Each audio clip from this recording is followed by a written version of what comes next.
All right, we're past the designated time. We do have quorum. I'd now like to call the Board of Health meeting to order. Members of the public are advised that our meetings are webcast live by the City of Hamilton and temporarily archived on the city's website. Other individuals and the media may also be audibly and or visually recording this meeting. Electronic devices are to be switched to a non-audible function. Madam Clerk, are there any changes to the agenda this afternoon?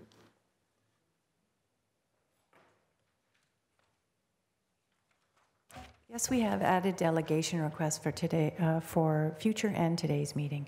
Item 6.2, Jeffrey Martin, respecting the Hamilton Millennial Survey Study for a future meeting.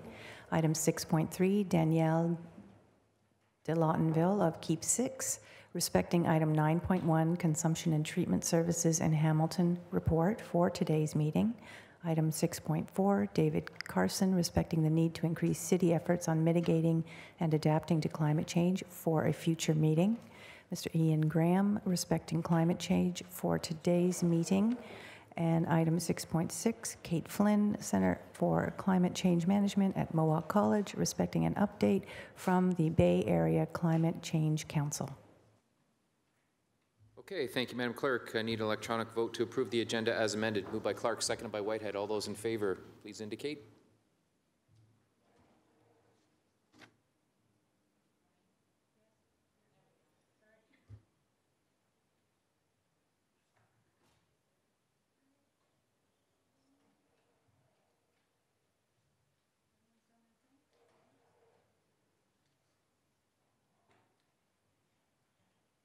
Carries, thank you. Any declarations of interest this afternoon?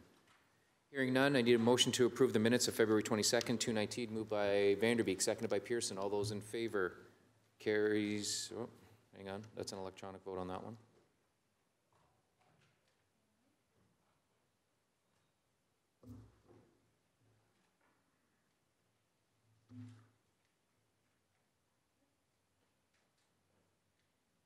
Carries, thank you. You have before you communication items 5.1 to 5.17. Any changes? Yes, Councillor Whitehead, please indicate. Hang on.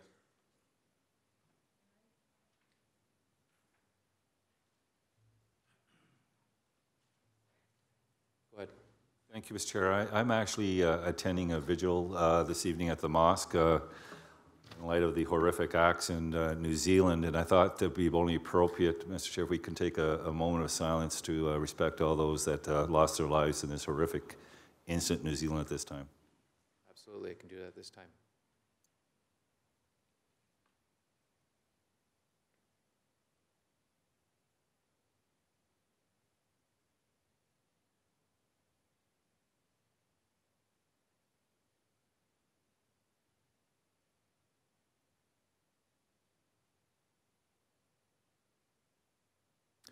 Okay, thank you very much. Back to Councillor Marula on the communications. Just a point of clarity, I don't believe it was an accident that happened. It was a terrorist attack. Yeah. So just for the record. Thank you. Thanks for clarifying. 5.1 to 5.17. Questions or comments on those? Please indicate. None. Moved by Pearson, seconded by Whitehead. Councillor Whitehead, well, you got to indicate you want to speak. There you go. Well, I just wanted to endorse. It says receive, and that is the Durham. Are we on communications 5.1? Madam Clerk, on the question to receive. Question to repeat the question. 5.1, it says recommendation to receive. I want to endorse, because basically it's a request from Durham to ban the cannabis and lit cannabis in public areas. We can amend that recommendation so that we include the word endorse. Okay, so I certainly like to endorse that. And 5.2, the same thing, and it's a little different because it's about cost recovery in regards to additional responsibilities of public health and the Smoke-Free Act. So I think both of those positions should be endorsed, Mr. Chair, okay. 5.1 and 5.2. All right, Madam Clerk, do you need a procedural vote on that, or will the amendment that he just mentioned suffice? Okay, thank you. Councillor Clark, on the communications.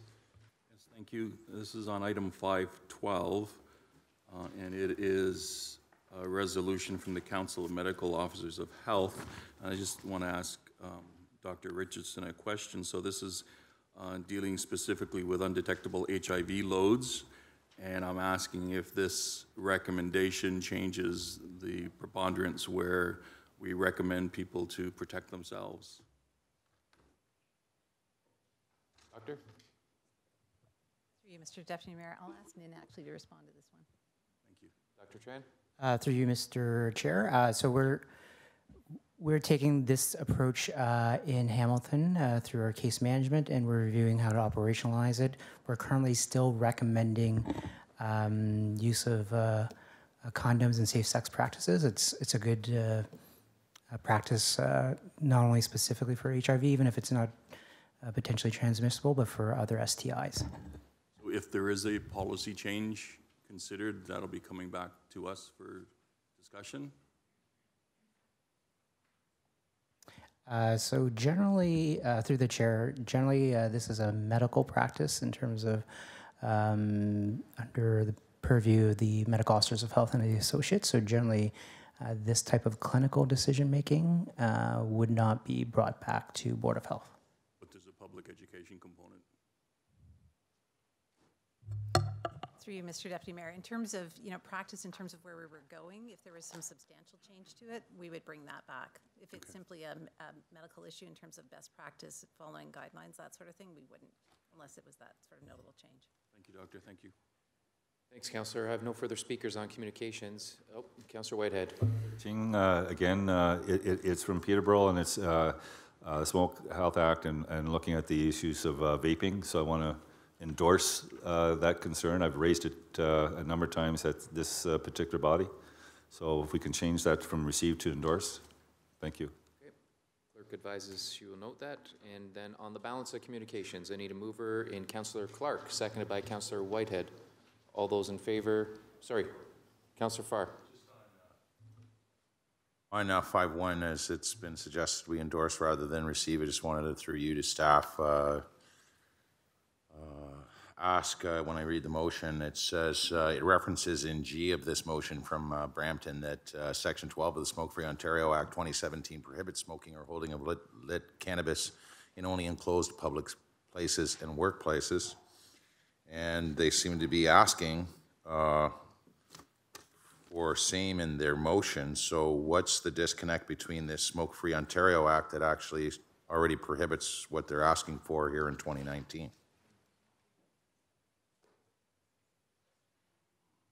Kevin? Through you, Mr. Deputy Mayor, thank you very much for the question. In terms of the differentiation, there isn't that much, and this body has considered the changes to the Smoke-Free Ontario Act previously. We were also directed to come back with a staff report looking at our municipal bylaw to incorporate legal cannabis within the existing outdoor parks and recreation bylaw. That report will be coming back to the Board of Health in the next couple of months in preparation for seasonal activity within those properties within the city. So to Councillor Farr's point, I think Durham's looking for more expansive recognition of this, but currently, provincially, this is covered off within the Smoke-Free Ontario Act in terms of prescribed indoor and outdoor spaces. Through you, Chair, Kevin, would it maybe be more prudent, instead of endorsing here today, referring it to the report you're bringing soon, if the mover so obliges? Through you, Mr. Deputy Mayor, that's certainly appropriate. If the mover obliges, I wouldn't mind getting a more fulsome look at this from staff, and since it's imminent, thank you. I see the movers on. Thank you. Is there anything that concerns through the chair to staff in respect to what is being requested by Durham, and would the Board of Health support the request? Or sorry, the staff. Through you, Mr. Deputy Mayor, not any acute concerns in terms of, I think, our overall ability in terms of enforcement as these particular regulations grow becomes a concern in terms of costing and certainly what's practical. But in terms of what they're outlining here, I don't see that much difference between what provincially is being set up and what we're going to be coming back with municipally. So it's complementary too, so there's no risk. Is that what you're saying through the chair? Through you, Mr. Deputy Mayor, correct. So, Mr. Chair, I don't see any reason to delay an endorsement because it's not in conflict with what we're already doing. Often we send resolutions out looking for support from other communities that align with our values and our issues. Currently, certainly Durham's position is aligning with our values as expressed by staff in respect to our actions on a go-forward basis. It's consistent, and I think it only makes sense to endorse it at this point in time. Okay, I have no further speakers on the communications that are before us. You've heard the revisions. All those in favor, I think my mover was in Councillors Clark and Whitehead on that. All those in favor?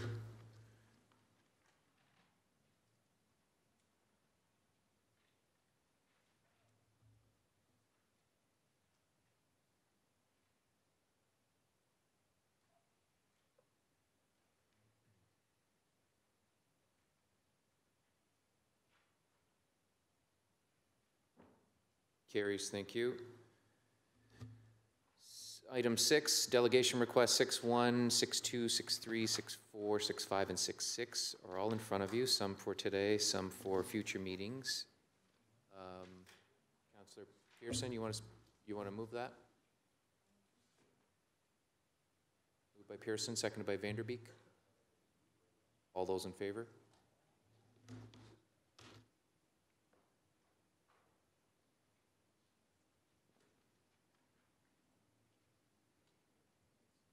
Carries, thank you. 7.1 is the Nurse Family Partnership Program 219 funding and service level update. Mover and a seconder. Any questions on that? Moved by Councillor Clark, seconded by Councillor Johnson. All those in favor? Carries. No electronic vote up? 7.1, yeah. Right, so yeah, carried. Thank you very much. We have two delegations that were approved at the February 22nd Board of Health meeting, and I please welcome Julie Ellert Gordon, respecting research on the effects of electromagnetic fields on human health and the environment. And I did notice Julie enter the chamber earlier. Julie, welcome to the podium. Thank you. And just a reminder, Julie, that you have 5 minutes.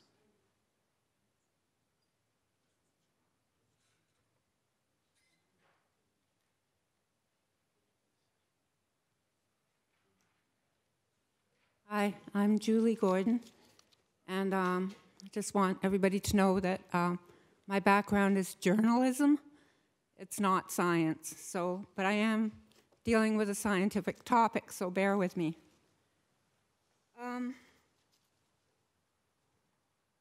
This should have gone around to all the councillors. It's, okay, you got that? And then another one here, from Toronto Public Health and Riverdale Community Health Center. Okay.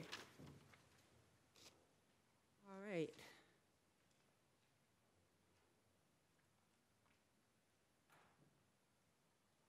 Too many electronic fields surround us, from cell phones, Wi-Fi, and commonplace modern technology, and may be seriously harming our health.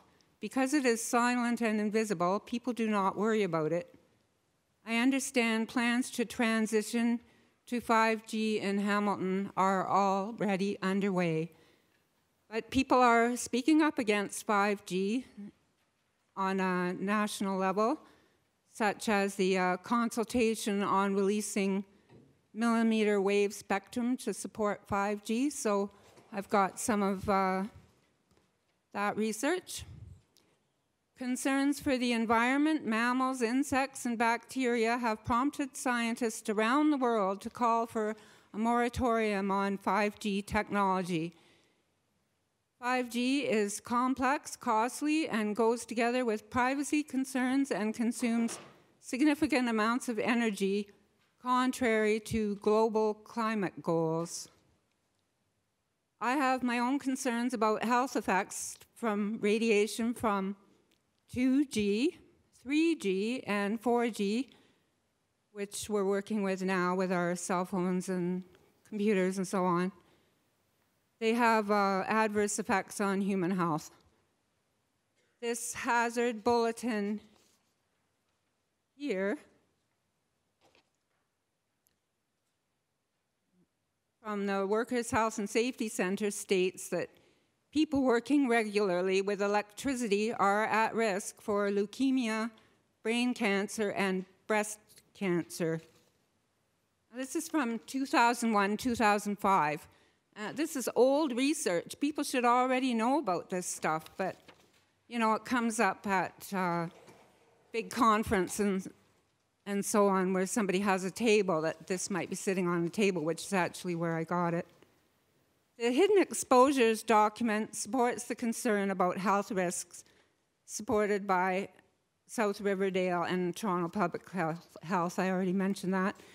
Together, they recommend the precautionary principle, which suggests that if an activity could threaten human health and the environment, a precautionary approach should be taken even before there is complete scientific proof that the activity is harmful. And in this instance, I don't believe that there has been enough research. There needs to be independent research on electromagnetic fields and the effects of those, which are not sponsored by cell phone companies, because presently I think that's part of the problem, is we're not hearing about the problems with these things that we have in our homes. We're surrounded by them, yet we don't hear about it because all the studies are being sponsored by, you know, cell phone companies. So that we need to, like, independent research, like in the university would be good. We've got McMaster right here. And I want to point to a report that was in the UK newspaper. There was a scientist named Mark Steele, and I'm not at 5 minutes already. Oh dear, oh help. Anyway, this Mark Steele revealed the dangers of a secret rollout by Gateshead Council when residents were complaining about illness and cancer in the locality. Some of the general symptoms would be memory loss, headache, fertility problems. And the Gateshead Council said he was spreading pseudoscience and maintained that 5G was not dangerous. But this actually went to court, and the judge refused to put a gag order on Mark Steele, the scientist, saying the public have a right to know. So it's been to court, it's been tested by a judge, and the judge declared the scientist to be a credible expert and engineer on EMF and GSM technologies. So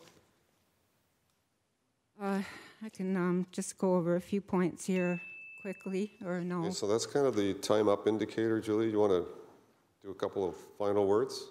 Well, I wanted people to look at these sheets. I brought them for a reason. I think they've been distributed to everyone. I think everyone has copies.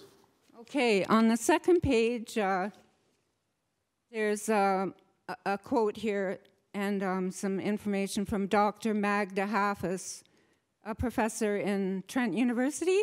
She specializes in the health effects of EMFs, and she's trying to design programs for the schools because she thinks, and I believe she's right, that students are at risk. They have a lot of electronic equipment in the schools that they never had before. And this one here, yeah, they're both useful. Oh, about long-term health effects on this one from Riverdale and Toronto. Some childhood cancers, particularly leukemia, may be related to exposures from EMFs. And just quickly, I wanted to talk about the diplomats that were experimented on in Russia. Okay, the American diplomats went to Russia, and they had like hearing devices in the wall, which, you know, we're all familiar with. They do bugging, and they want to listen in to what the diplomats are saying. But the diplomats started to get very ill. They started developing symptoms of high white blood cell count, like swollen glands, and some of them went on to develop cancer and leukemia. But one diplomat has actually come and spoke out. His name's James Shoemaker, and he's on the net. So if you get a chance to look at that, it's very interesting that these diplomats are finally bringing unauthorized research to light. Okay, thank you. Don't go away, Julie. Thank you. Oh, and okay. it was on 60 Minutes last night, actually, that very topic in terms of electromagnetic attacks on diplomatic locations in a couple of countries. So You're spot on that one. Councillor Whitehead, you have a question? Yeah, and I really appreciate coming forward. And I know that I did some research a number of years ago into this matter. I know that when I was with the steelworkers, it was a concern, especially the older days when you didn't have the same shielding in the EMS generate from the computers that a lot of people were spending a lot of time at. And if I remember right, it boiled down to somebody had a plant next to the computer, and they could actually ascertain the change in the plant as a result of what was being emitted from the computer. So clearly, studies were done. It's my understanding that the experts, federal experts, have come in with thresholds, and with those thresholds, they built in what is called the safety margin. I can't remember if it's 10 or 50 times greater than what the recommended impact of the EMS. Have you read any of those studies? Yeah, a little bit, which brings me back to the reason I'm here, is I wanted to ask the board here if they would, endorse. Yeah, I would like to see public health in Hamilton support the conclusions of the hidden exposures document supported by South Riverdale Community Health Centre and Toronto Public Health. You know, they came out with the booklet. They've done a lot of research in Toronto, and I've been wanting to come to this committee for a long time to talk about this book called Hidden Exposures that was put out in Toronto, because we could have a similar booklet here. It has a lot of good information. And we need to educate the public. That's the least we could do. Okay, thank Appreciate you. it. And I think that they termed as you need to determine the strength of the signal and the frequency and the proximity to the operators. And so those are legitimate concerns. It's not a question of whether it's bad for your health. The question is what preventions are in place and what thresholds are in place to ensure that it's not impacting people's health. And I think that's some of the things coming out of those reports. But what's interesting, though, and it's timely, is there's just a report, I believe, in the U.S. that was released. It was talking about wireless headphones. And it says research indicates not only increased brain cancer, but a myriad of other effects, such as effects on brain function, sleep memory, increased headaches, hearing loss, inflammation, and more. And that's on just the wireless headphones that the earbuds and whatever else people are putting in their ears. So clearly, my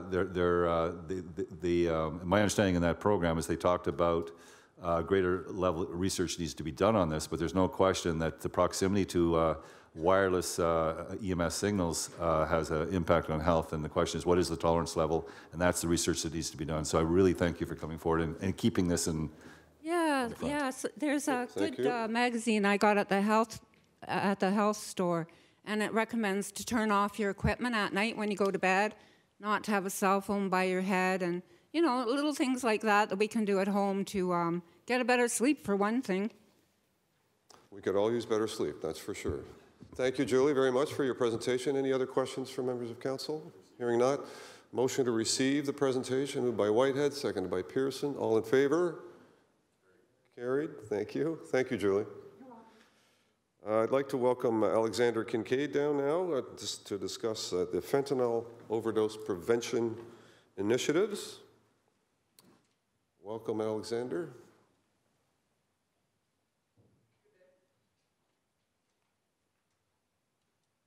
Hello, my name is Alexander Kincaid. Should I begin?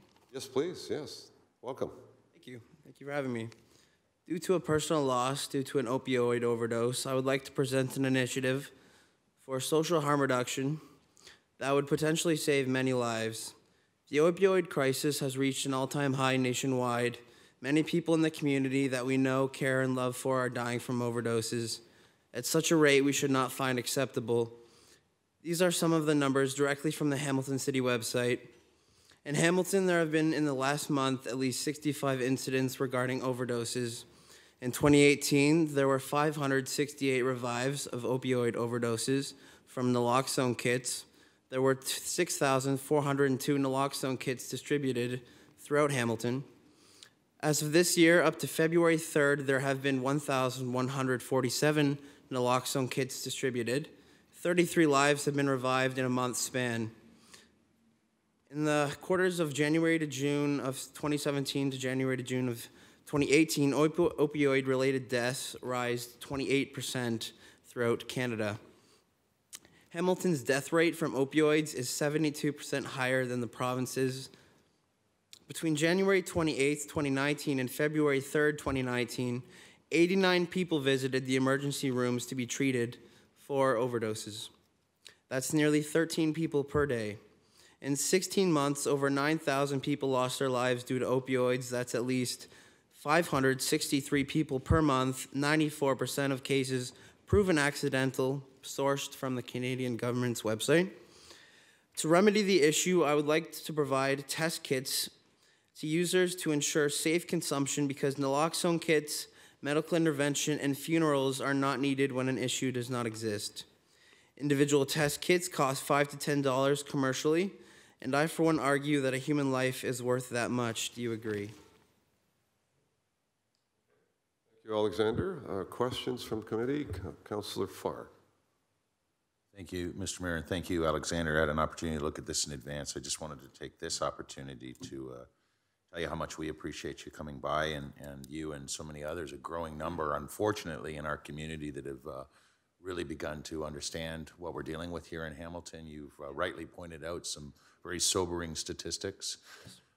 Certainly today, I'm hopeful for some support in sort of taking it by the reins in terms of a safe injection and consumption site. Absolutely. Which I'm sure obviously you support. So at the appropriate time, I'm happy to refer this very good suggestion from you to staff and have them, in the order of things, report back to us on the doability of this particular good idea here in our community. And for you, Chair, would you be fine with that? Yeah, the potential probability of having this put through is, that'd be amazing. Yeah, as something that we may be able to not only endorse here in Hamilton, but actually succeed in producing in our fight as a municipality against this crisis. And through programs like ADAPT and various other needle exchange programs, the test kits could be distributed individually to certain users to test their street drugs, because 94% of overdoses were accidental due to fentanyl. Thus, the test kits would be amazing to prevent overdoses in the city of Hamilton and broader regions eventually. Really appreciate it. Okay. Is that all? Great, thank you. Any further questions? Don't run away too fast, Alexander. Thank you for your presentation, by the way. It's a very important issue. We're all struggling with how to continuing to save lives out there, and so that idea is certainly one way that we can help. So you had a motion to refer test kits to our drug strategy. Yeah, refer to staff to report back imminently on the availability of this great idea to help us in our war on the crisis of opioid overdoses. Perfect, thank you. Seconder for that? Councillor Clark. Councillor Clark, brilliant. All in favor? Do we need? I think we need an electronic vote on that one, do we not? I sense a unanimous vote coming along here, Alexander.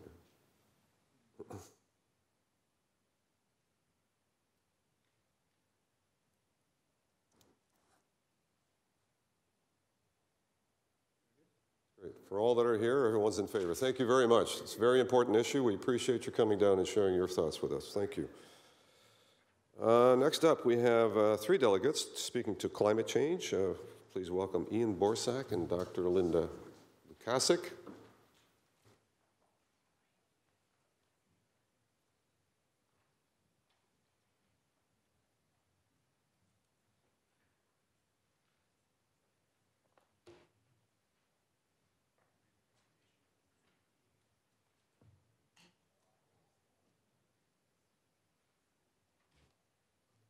There's a third member of your delegation. Did you want to introduce her as well?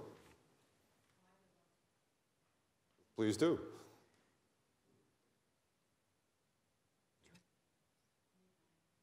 It's okay. My name is Joyce Monroe. I'm a member of Environment Hamilton, and I'm here today with Ian and Dr. Lukasik. Thank you. Welcome. Councillor Johnson. Just as a little footnote, Joyce was also the principal of Woodward School when we went in Environment Hamilton to help them go through their environmental criteria. And they went from 96 garbage bags a month down to 4. It was an amazing project. This was an amazing woman with all these children that just bought it, hook, line, sinker, and even our staff went into the neighborhood and found out that the recycling had increased in their own neighborhoods. Kids were going home to teach their parents. It was an incredible program. She's actually stealing some of my story. Okay. She does that. Thank you, Brenda. I really appreciate those words. I'm sure it's worth telling again. So are you taking the lead on this? Slightly different slant, but Okay. the same idea. Thanks, Brenda. Floor is yours. Thank you, Mr. Mayor, and thank you, Board of Health, for having us here today. 10 years ago, shortly after retiring, I was invited to sit on the Board of Directors of Environment Hamilton, and it didn't take me long to realize that I was among some of the most courageous, passionate, and insightful people that I had ever met. I had retired as principal of Woodward Avenue School in the East End of Hamilton, where staff and students were honored as the greenest school in Hamilton Wentworth District School Board. One of the counselors sitting here in the Horseshoe today walked beside us on that journey. We called her our green angel.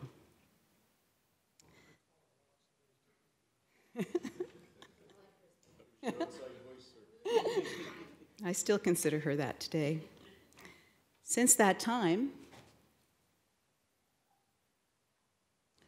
these 9 hooligans, as my husband endearingly calls them, have come into our lives. They are more precious to us than words can express, and nothing focuses my mind and my heart more than when I consider what the future holds for them here in this city. Let me be clear on one thing. I have no intention of failing them. But to be honest, I am terrified. Our democratic system seems to have a built-in weakness in relation to issues of long-term significance. But the evidence is indisputable. Climate change and environmental degradation, such as pollution, undermine the rights of every child living in this city today, especially the most disadvantaged. So I turn to each of you who sit in this seat of power. You have been entrusted with the noble responsibility of leading this gem of a city into the future. I love Hamilton. As you direct your energies, your leadership energies, I pray you have the interests of future generations of Hamiltonians at heart, for they are the beneficiaries of every decision you make. I am trusting that you will steward bravely with wisdom and courage. Both collectively and personally, you will be held to account. Your success or failure will be your legacy. There is no doubt that we face a grand challenge, but this is very personal to me. Nobody gets to mess with the future well-being of my grandchildren. So I will continue to fight, to raise my voice, and to sound the alarm. Please help me. Inspired by Greta Thunberg, a 16-year-old Swedish climate activist, over 1.5 million young people took to the streets last Friday with a clear message to you all and to all world leaders. They are in a race for their lives, and they are losing. The window of opportunity is closing. They no longer have the luxury of time. I see this as climate momentum, and I fervently want Hamilton to get swept up in that wave. I will end with a quote from Amelia Earhart. The most difficult thing is this decision to act. The rest is merely tenacity. Thank you. Thank you, Joyce. So we know here in Hamilton that climate change is a reality. I think everyone around the Horseshoe knows that. Everyone here knows this as well, especially the young folks who were, I guess, here on Friday last week. In Hamilton, exactly, we've seen the effects of climate change here in our local communities. Again, less severe than what other communities have already experiencing. There was a major cyclone in Mozambique where they're estimating the death toll to be up to 1,000 already. And millions of people have lost their homes in what's being described as biblical flooding. And this is just things that I read today in the news. So we're asking Council and the Board of Health today to declare a climate emergency. This is not something that can be left as a side project. This isn't something that can be left as another file, but this is something that needs to be part of what the city does every single day. And thankfully, as we know, Vancouver already did this step. It's a big step.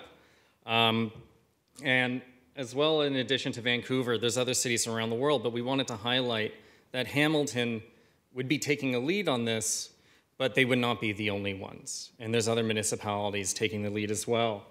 I was talking with Linda earlier, and we were saying, well, of course, the two major cities on both of our coasts both declared a climate change emergency.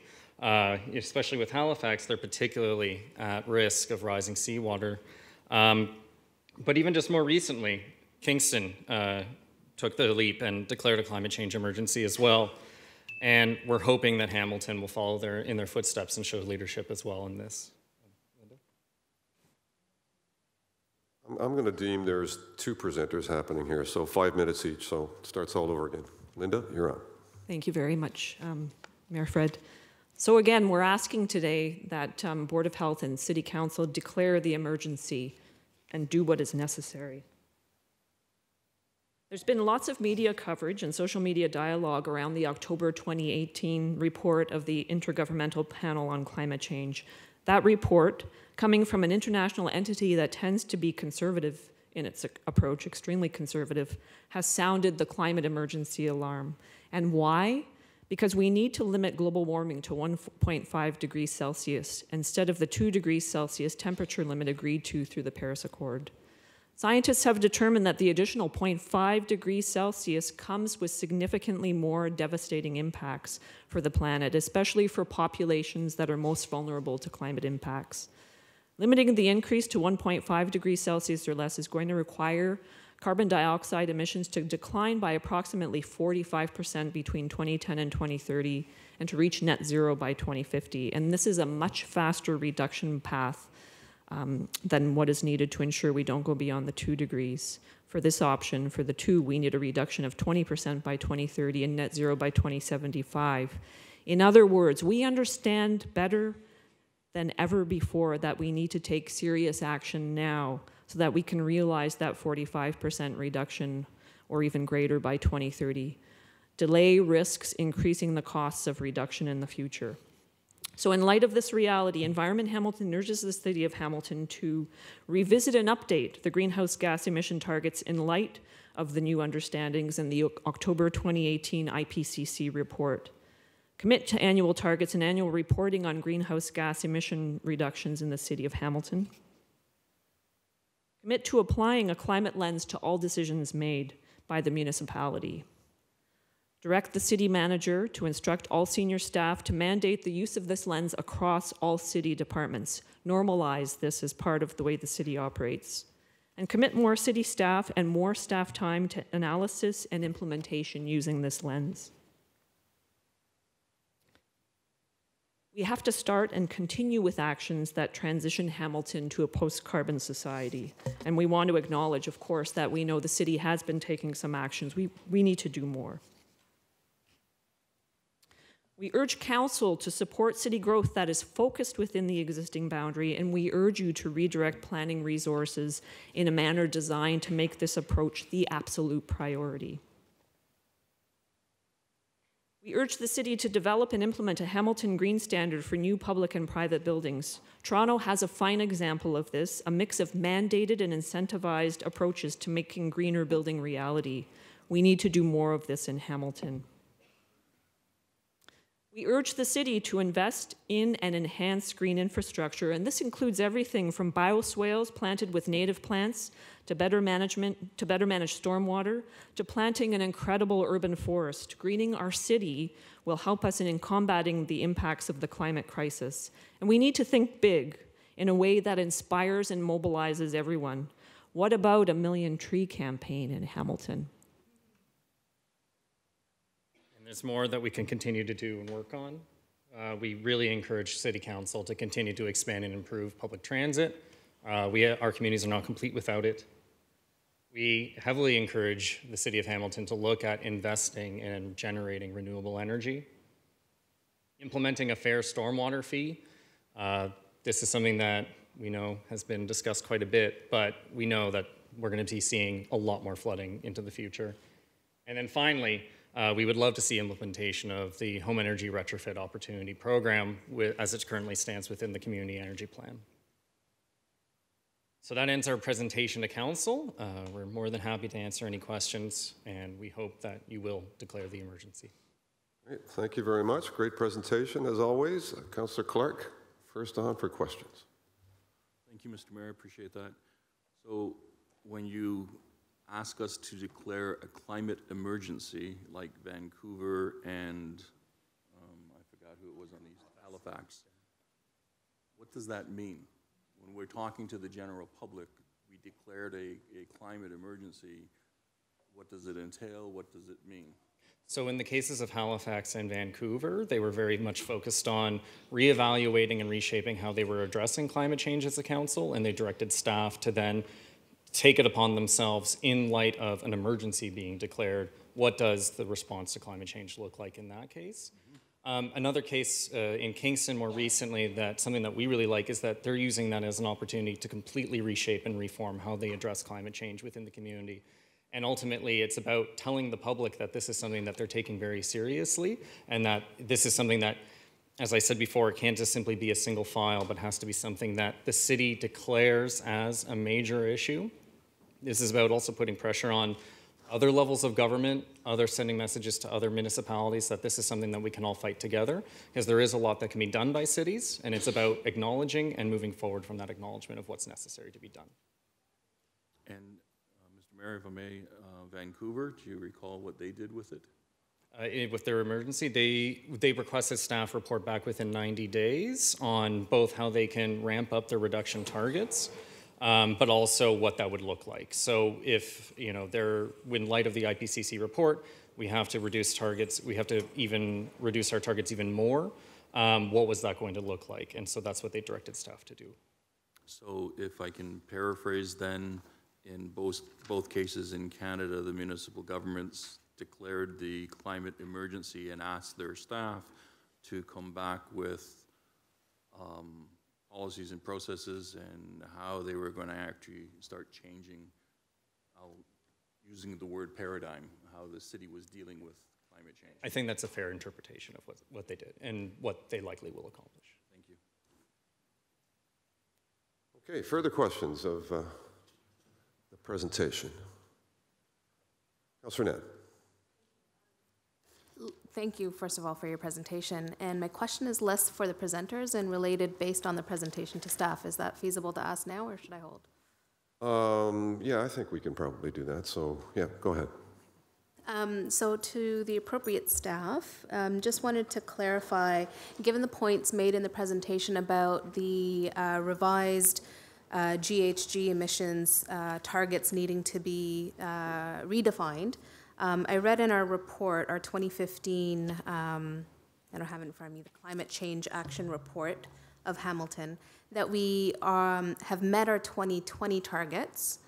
And inside the report, it identifies that we are facing some challenges in meeting our 2030 targets as they're currently defined. I'm just curious if staff could share with the public a little bit about some of the challenges we face in meeting those targets. Through you, Mr. Mayor, the previous Community Climate Change Action Plan was endorsed by Board of Health in 2015, and overall there were some very important actions that were undertaken and completed, like a business toolkit for reducing greenhouse gas emissions. However, to implement the overall greenhouse gas emission reductions on a citywide scale, that is 50% by 2030 and 80% by 2050, further resource staff commitment would be required, and some sort of financing mechanisms put in place to look at, essentially we'll need to retrofit almost every single building across Hamilton, look at fuel switching in buildings, as well as the vehicles we drive, either electrifying or hydrogen fuel cells. And so that type of at-scale climate action would be required to meet those targets. Councillor Nat? To continue, I'm just curious from staff, you mentioned that we'd need increased staffing, increased investment in meeting those targets. And that's for our corporation specifically, or is that also to include our community goals? Through you, Mr. Mayor, that would include both, I believe. And I think any sort of climate action and an important climate change action plan requires both corporate and community focus.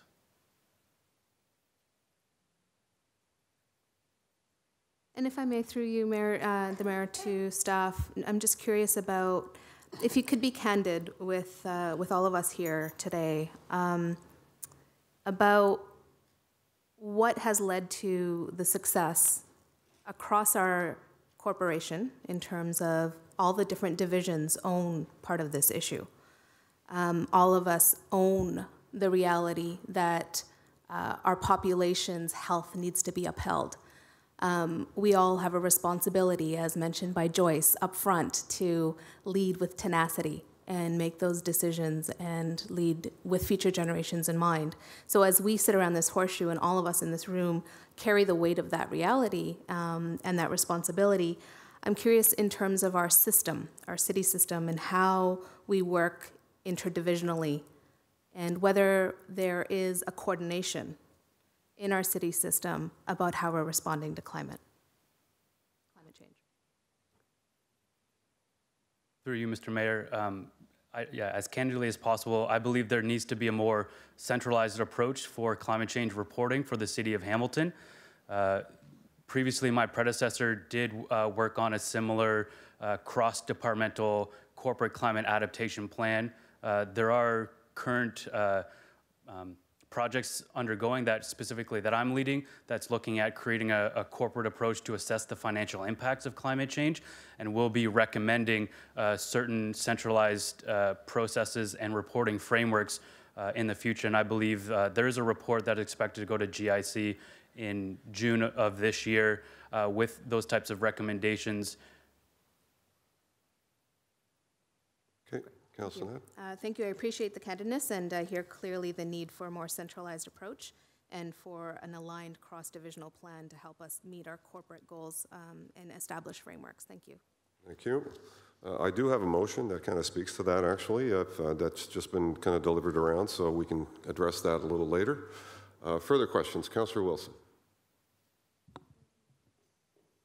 Thank you very much. I'm very pleased to see that motion. I don't have any questions for the delegates. I do have some questions for staff, although I would like to thank you, the three of you, very much. I would like to say to Joyce, although I have been asked if I would like to enjoy the seniors discount, I'm not yet a grandmother and hope I don't become one for some time. Although I do very much, as a mother, feel that sense of responsibility and urgency.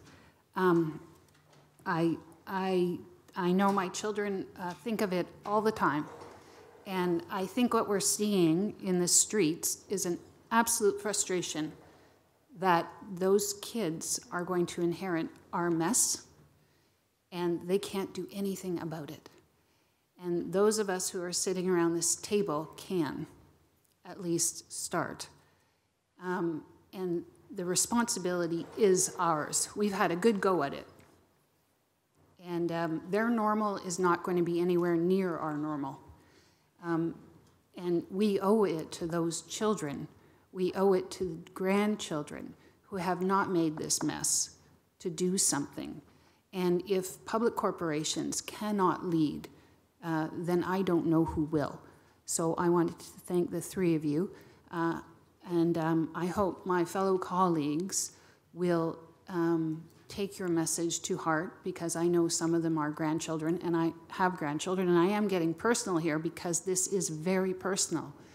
And the responsibility is ours, and we must do what we can so that when the day comes and they ask us, what did you do? We can say we did our best. Thank you very much. I do just want to interject and just flag that Dave Carson and Don McLean also helped extensively with preparing this presentation as well, and I would be remiss if we didn't acknowledge their contribution. Well, I have to say it out loud. Okay, great, thank you. So questions of the presenters here. John Paul Danko. Councillor Danko. Thank you, Mr. Mayor. So we received an information update from staff, and I believe that went to all of council, reviewing the climate emergency declarations for Vancouver, Halifax, and Kingston. And I'm just going to read the last paragraph here, and I'd like to get a comment from the presenters. So on the issue of declaring a climate emergency, it says, it's very important that any motion on a climate emergency be properly supported by meaningful action. Climate communications research consistently shows that fear-based messaging without avenues of meaningful action leads to more public disengagement. So in the context of a declaration of a climate emergency, maybe you could just address the value of proceeding with that as a formal declaration by the City of Hamilton. So on that, myself and Linda were at a state-of-the-art, bleeding-edge climate communications workshop with about 100 other individuals in Toronto just a few weeks ago. And that is exactly that. You know, Hamilton City staff know this just as well as we do, if not better. And so that's why, as part of this, we wanted to acknowledge that the City of Hamilton is acting on climate change already. We didn't want to come forward and say, you know, we're not doing anything. We wanted to acknowledge that especially, and I think everyone who's here as our supporters, they know that as well. And to the extent of declaring an emergency and then not following up with action, well, yes, that would be very frustrating for us and I think everyone else in the city. And so I think, to my point that I made to Councillor Clark, this needs to be followed up with action as a means of engaging with the public and having the public understand that things are being done on this, that we understand the severity of the issue, but that because of the understanding of the severity of the issue, we understand this, the extent of the solutions that need to be implemented. Is it your opinion then, and from the declarations in the other cities, that the goal of the declaration is to focus those actions? Would that be? Through you, Mr. Chair. Yes, absolutely. I think what we're trying to do is acknowledge that there is some action happening. We need to move faster. So we've walked you through a list of some core actions that we see as being things that the municipality itself can do. And our message to you reflects the message that the IPCC delivered in the fall, and that is we've got to get moving here. There are some critical pieces that you all have some ability to make decisions on that'll steer us in one direction or another, and we're urging you to step it up. I don't know how else to put it. Thanks. Thank you. Thank you. Councillor Danko. Thank you. Councillor Farr. Thanks, and thanks to Ian and Linda. We had a great chat over at EH about a week and a half ago, I guess now, and I was real giddy to get going on a motion, and you guys were very, very helpful. I spent a considerable amount of time going over some of the information on that following weekend, and then communicated to you, Ian, on the Monday that it was evident that there are others working in the same vein. We just weren't communicating others around this horseshoe. So I'm sure you're very happy to see what's before us, and with respect to a motion by, I think, the right mover in our mayor, that adds a little bit more oomph to it. So my question is somewhat in line with the previous speaker, through you to Ian. What happens if, first of all, sorry, through you, Mr. Mayor, to our delegates, have you seen this motion? I have not. Have you had a chance while up there, Linda, maybe to review at least the therefore be it resolves? There are extra copies around, I think. So why don't and listen, I only ask because they're here now, and I'm not trying to speak to your motion ahead of time. Of course. But A is that we set up a multi-departmental corporate climate change task force with the city. B is that the corporate climate change task force investigate, and there's three things that is that being asked: additional actions be taken to incorporate into existing plans and policies in order to achieve net zero carbon emissions before 2050. 2 was best processes in order to centralize reporting on climate change for the corporation of the city. And 3 is that the task force identify gaps in our current programs and projects and strategies and help address those gaps, which you've rightly pointed out a few times now. We have been active, and it's just been fractured. And this, the whereas has actually mentioned that we've been active, but it's been fractured. C, that the Corporate Climate Change Task Force report back within 120 days, speaking to the urgency of the matter.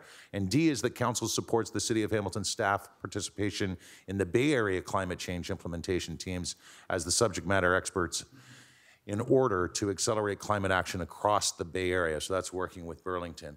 So when you see this, it's a step, clearly. It speaks to, I think, a lot of the things that you've delegated here on today.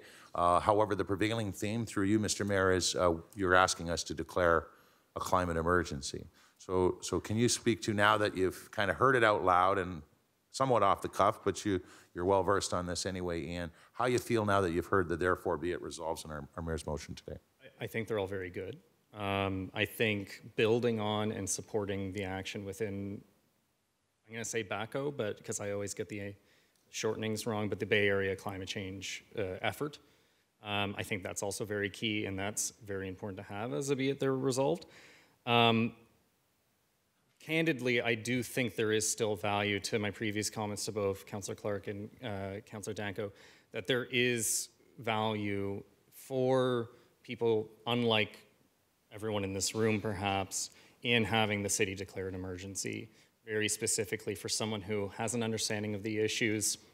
They see climate change as something important, but they don't necessarily see how acting on it is feasible, nor do they see necessarily within these be it resolves anything that they necessarily can understand right away. So I think in terms of the value of declaring an emergency explicitly for the purpose of communicating to the wider public and people outside of Hamilton as well, and to the global community of other municipalities, other levels of government, that's very key, and I want to flag that. But looking at the therefore be it resolved, me and Linda are liking what we see, and if Linda, you just want to make a comment?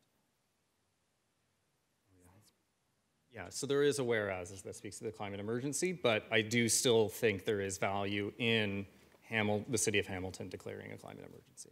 So through you, Mr. Mayor, you brought a lot of friends here today, and I think we're all appreciative of their attendance.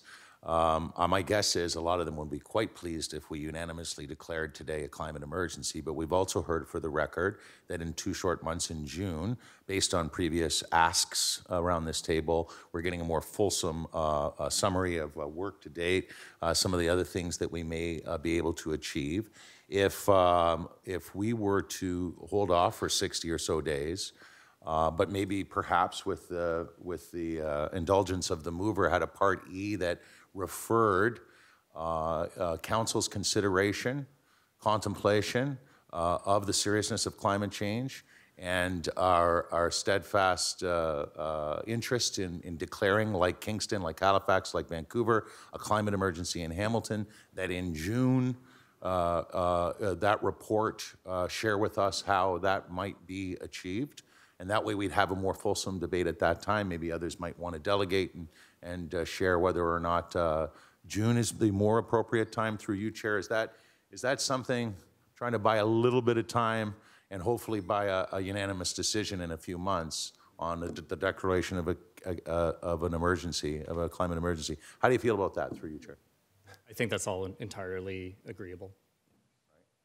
So refer the matter of the suggestion here today of a climate emergency to staff for their more fulsome June report. Might be an amendment I throw your way, Mr. Mayor, at the appropriate time.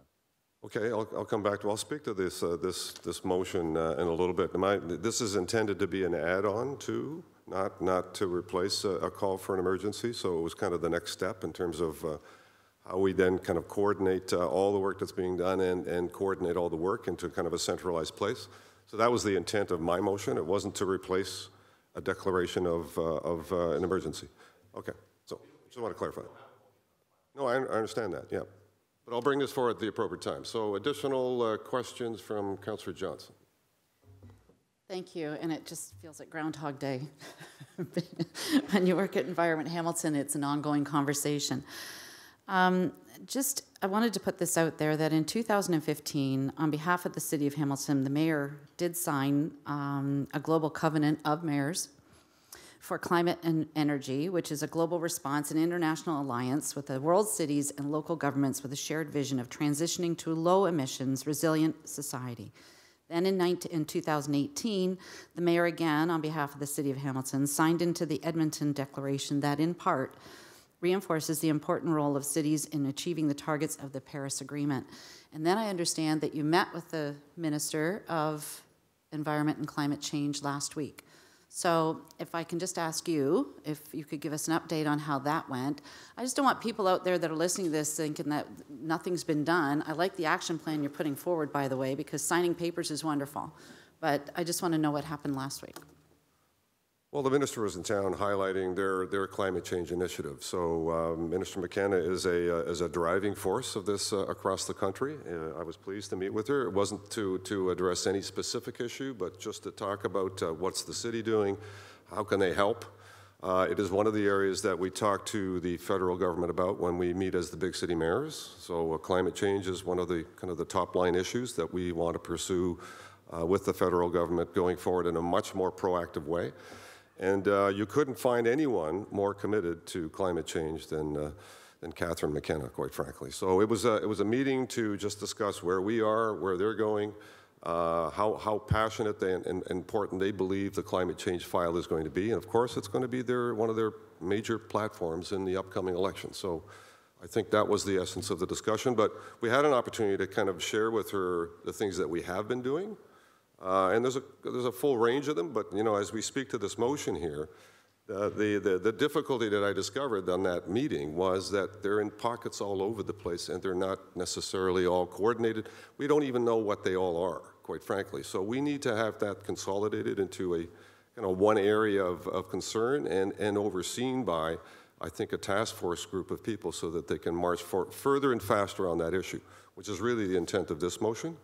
And I think that's fully in line with where the federal government is going, and they're prepared to continue to offer up resources to help municipalities along. Did I lose you? There you go. No, I think I lost myself. No, and that's really important too, is the resources that come along with it. It's putting the money where your mouth is. But anyways, thank you very much, ladies and gentlemen. It was a pleasure to see you again. Thank you. Councillor Ferguson, first time. Yeah, thank you, Mr. Chairman. And here's the presenters. You talked about Vancouver, Halifax, and Kingston. You also talked about Toronto and showing the lead on new buildings. Where are they in declaring a climate emergency? I mean, they're the big population, they're the big polluters, they're the big smoke. Are they moving along that road, or are they waiting to get costed out? Or so, I'm sharing partly opinion here, and I'm going to look to Linda to chime in if she wants. But Toronto's climate change plan, Transform TO, is they have a climate change plan called Transform TO, and I guess in a lot of ways, that plan has accomplished what Mayor Eisenberger's motion is looking to kind of get the ball rolling on. It's a very comprehensive plan in terms of net energy reduction uses on all buildings. They're talking about retrofitting every single building in the downtown core. It's a very good plan. The question that I know that I've talked to other environmentalists in Toronto about is whether that plan will be funded going into the future. So they funded this year's year of the Transform TO plan. If I'm going to possibly be incorrect, but I think it was around the cost of $1.5 million for that year. Going into future years, they're really going to be ramping up their investment into really addressing climate change. Now, as someone who watches Toronto politics as a former Torontonian, the question is, will they continue to fund their plan that they've laid out for themselves? That's been a contentious issue within the city of the city of Toronto. And I do know from when we were in Toronto at this climate change communications workshop, the issue of emergency was something that the community there has been talking about extensively. But again, it's sort of within light of the Transform TO plan, which I think in a lot of ways is a very good plan But the way the City of Toronto has been addressing that, it's sort of a step-by-step, year-by-year basis. So they stopped short of declaring a climate emergency then? They haven't been asked yet. We're asking council to do so. The City of Toronto, I don't want to look into a crystal ball. I think in the next year, probably, City of Toronto would be doing that, or at least contemplating that, from what I've heard. Okay, because my preference is similar to Councillor Farr's, where I'm not into jumping in today. I'd want to get a staff report back on this. What does it mean? What does it cost? So we have everything in front of us before we move forward. And I wondered whether Toronto was going down the same road. A few years ago, we put in place incentives for LEED certified buildings, which is zero energy. That seems to have gone away. Is LEEDs no longer the climate change, building construction technology that we were reaching for a few years ago? Through you, Mr. Chair. I'm no building energy efficiency expert, but we're hearing a lot more about passive house. Which? Passive house. So to the city's credit, for instance, the Ken Sobel Tower is a fantastic example of essentially, literally a reskinning of a multi-story building, and it's going to lead to something like 90% reduction in greenhouse gas emissions, huge energy savings. So I'm hearing a lot more about that approach, which probably has a lot of the same principles, but very focused on retrofitting existing buildings. My understanding is LEEDs, and there are probably others around that. I keep looking at Councillor Danko because I'm guessing he may know as an engineer. The LEED certification, my sense, is more focused on new builds, where we also have these other standards like the passive house, which includes retrofitting existing buildings. So I'm hearing more about that these days. Because we don't want to confuse the public with a whole variety of different names. I mean, LEEDs are something people were getting used to, investors were getting used to, others were trying to adopt it, and now it's gone. And now it's something new again. And so we don't want to complicate the public and don't want to confuse the public of what's the right thing to do. And maybe Environment Hamilton should have a lead on that, to have a very consistent message. Mm-hmm. What do you want to reach for in building efficiency? Through you, Mr. Chair, and I think one really important thing is just to keep it simple, is to help people understand what kind of energy savings and greenhouse gas emission reductions are we realizing by going in a certain direction. And I think people understand that right away.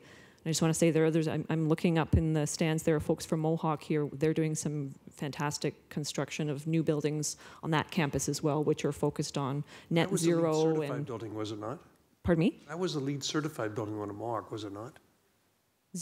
It's a net zero building, yeah. So different again. It is LEED certified. Net zero, I think, is the term. Yeah. So beyond that. Different designation. Yeah. Okay. But again, I think the focus there is on, reduction of greenhouse emissions through reduction in energy consumption. Because I've also sensed you've changed the branding of what you're reaching for. It was always global warming, global warming, global warming. Now it's climate change. Is it because North America, including Hamilton, had a brutal winter that it's hard to sell the global warming side, and now you're rebranding to climate change? Through you, Mr. Chair, I think there's a common misunderstanding there. I think probably the more appropriate way to describe it would be extreme weather. And I think that's always been the case. So, even in what I refer to with the IPCC and the overall increase in global temperatures, 2 degrees Celsius. We know that's happening. At the same time, what that's doing is it's also our ecosystems, the planet is getting messed up. So I think what you're seeing are extremes in weather. So we lived through some of that this winter in Hamilton with, pretty wild swings from very cold weather to very warm, balmy weather in months like January and February. So I think that's why you're hearing people refer to it as climate change and extreme weather, because that more accurately reflects what's becoming reality on the planet. Maybe I'm just getting old, but January, February were cold. there wasn't many warm days in mid-January through till 1st of March. And, okay, and I'm getting a reaction behind me. I don't know what that's about, but, and so lastly, I'm with Councillor Farr. I want to hold off on declaring it a climate emergency. I heard our staff say this includes a complete retrofit of all buildings, change all our vehicles to electric, which include buses, and we saw a presentation, actually saw a demonstration of a bus where electric buses aren't there yet. There's a lot more development to take place. So before I would put my hand up and support a climate emergency, I want to see staff come back to us in June, as suggested by Councillor Farr, and tell us the implications of this. What's it mean? What's it cost? So we can make a fully informed decision on it. So that's all I have, Mr. Mayor. Okay, thank you. So there's no formal motion on the table. It's just we're dealing with the delegate right here now. So we've got two further questions of the delegates, Councillor Clark and Councillor Wilson, although you wanted staff, right? So let's deal with the delegation, and then I'd be happy to put a motion. If anyone wants to add to that motion, we can certainly do that. So question third, Councillor Clark. I have a question for our delegates and then staff, and I'm happy to go after others on the staff side because I've spoken once already. So I'm kind of caught on nomenclature, and forgive me for this, because a state of emergency is something that's really quite significant in a municipality. And so declaring a climate emergency, my mind went there immediately. Whether right or wrong, it just did that. And yet, when I'm doing some quick Googling here, I'm struck that Kingston declared a climate emergency, and yet they were #1 in all of the Ontario municipalities in terms of actually the things that they accomplished for climate change. So here's a municipality that actually set the bar for other municipalities, but they still declared a climate emergency. So I'm taking from that this is really more about public relations. It's about grabbing the public's attention than the actual verbiage of the emergency per se. It's getting people focused on this issue. Am I reading that accurately, or is the intent really to declare it an emergency, and which means we have to do certain things to move forward? So I think it's a little bit of what you're saying, but I think it's also acknowledging the city of Kingston. They have done quite a bit. Yes. But I think it's still, even though they've done quite a bit, it's still a significantly severe emergency that they need to address. And by declaring it themselves, they're sending a message not just to the residents of Kingston that we have to do more, but they're sending a message to the provincial government, the federal government, and the global community that this is continuously something that needs to be worked on. Within the Kingston motion, one of the whereases is that climate change threatens both local and global social, economic, and environmental sustainability. And ultimately, if we look at economic destruction in any part of the world, it will be felt here in Hamilton, it will be felt in Kingston. So I think that's what they were trying to really get at with that, is the acknowledgement that climate change both threatens Kingston locally in terms of immediate effects, just like it impacts Hamilton, but looking at the global impacts of climate change, they are acknowledging that a major weather event that shuts down New York City will have rippling effects for Kingston, even if it's perfectly sunny that day, just for an example of that. And so then the municipality is looking at it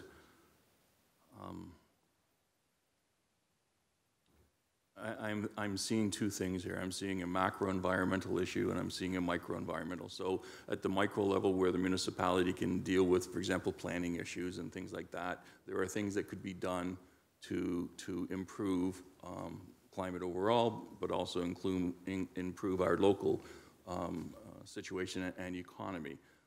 But you're also looking at more macro issues that failing that and having a number of other municipalities not move forward means that on the broader terms, the outcome will be much worse. That's what I'm hearing. Through you, Mr. Chair, absolutely. So even for something that sounds so small, like 0.5 degrees Celsius difference in temperature rise, the understandings are emerging that the implications are huge. Some of them that will impact us here in various ways. But I think it's acknowledging that if every community that can take action to make things better isn't making that commitment and acknowledging and recognizing how serious the state of affairs is on the climate crisis, the mess that we've gotten ourselves into, that it's just going to be worse. So I think in that sense, yes, it is an emergency, and I think it's important that we talk about it that way. I think part of the problem has been that we've been too complacent. We've been, well, it doesn't seem so bad. Some people like the warmer winters, you know, and the reality is we're heading down a pathway that's a very serious one. We're positive Canadians. We just take everything in stride, right? The 0.5, that's on average, right? So when you're talking about 1.5 or 2, it's an average, so you're going to have wilder swings in either direction. So you'll have on average, we're expecting significantly hotter stretches in our summers here in Hamilton, and we know it's not going to cool down in the evening. And that's just here, while somewhere else it's going to be downright inhospitable. People won't be able to live in some areas that people are currently living. Hence the term climate refugees. Yes. Okay, thank you.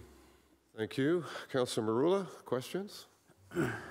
Thank you, Mr. Mayor. And I think it's important that we recognize really the importance of it, but more importantly, how we're going to communicate it. Because, and I God bless Councilor Ferguson, because I hear what he said quite regularly in the community.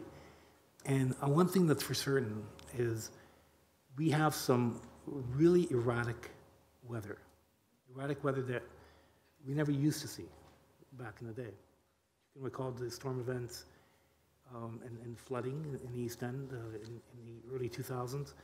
That was all new, these 1 in 100 year storms. People understand that. They see that on CNN, on the news. We experience it ourselves. And I think it's important that we really simplify the message for what people understand. And people understand that we're having some really crazy weather patterns. And the question is why? And the answer is before us. So if we can somehow tie it into simplify, I think a lot of what Councilor Ferguson it resonates with the public, and that's the fear in not resonating is that we don't gain any traction. So through you, Mr. Mayor, on that point, how do we simplify this so that, and we need a plan of action accordingly so that it's just understood very simply what it means. And what it really means is what we're experiencing. These radical changes of temperature and the snow events and the storm events and so on. And I think collectively we need to really message that. So through you, Mr. Mayor, if you can elaborate on that, I think it'd be very helpful for everybody. Through you, Mr. Mayor, we're still working on that ourselves, just in terms of how to effectively communicate, because it is challenging. I think one thing that's always worth doing, and in some of the actions that we focused on that we think are important, core actions that the municipality could take, I like to say to community members, making these kinds of changes is not a horrible thing. It's going to lead to us building more livable communities. And I think helping people to think about that these are essential changes that we need to be making, but they're changes that in the long run are going to help us to build more livable, more climate resilient, more inclusive, potentially, communities. I think that's a way to do this in a way that instills some hope, because I think we're always fearful that if people are frightened and they've given up, then we're never going to get to where we want to be. But I think at the same time, we've also got the challenge of reaching audiences in the community who don't believe this is happening, or don't care that it's happening, or just don't have the time in a busy life to just making ends meet to really think about this. So I think there are lots of really powerful ways that we could, as a community, be thinking about all these pieces. I keep saying these three words: sustainable, resilient, and inclusive. And I think that those are elements that are going to provide us with the answer on how to move forward. And I would say that if the city seriously committed to some of those actions that we talked about today, we would be well on the way to heading in that direction. So I don't know if that answers your question, Councillor. And through you, Mr. Mayor, I think the rubber will hit the road when staff reports back what the cost will be. See, that's when it really becomes a crisis point for us, because it's one thing to recognize that we have a climate emergency. It's another thing to recognize that our day-to-day lives might be impacted because of those climates. But then suddenly, when you're telling people their taxes are going to increase as a result, that's the resistance, and that's when the deniers will gain traction and try to minimize it because of that aspect. So I can't overstate the importance of really being consistent, predictable, and really bringing it down to a very simplistic and meaningful understanding of what this all means. Because as you've acknowledged, it's very complex. And even around this table, as you heard, it's really about climate change, not really global warming per se.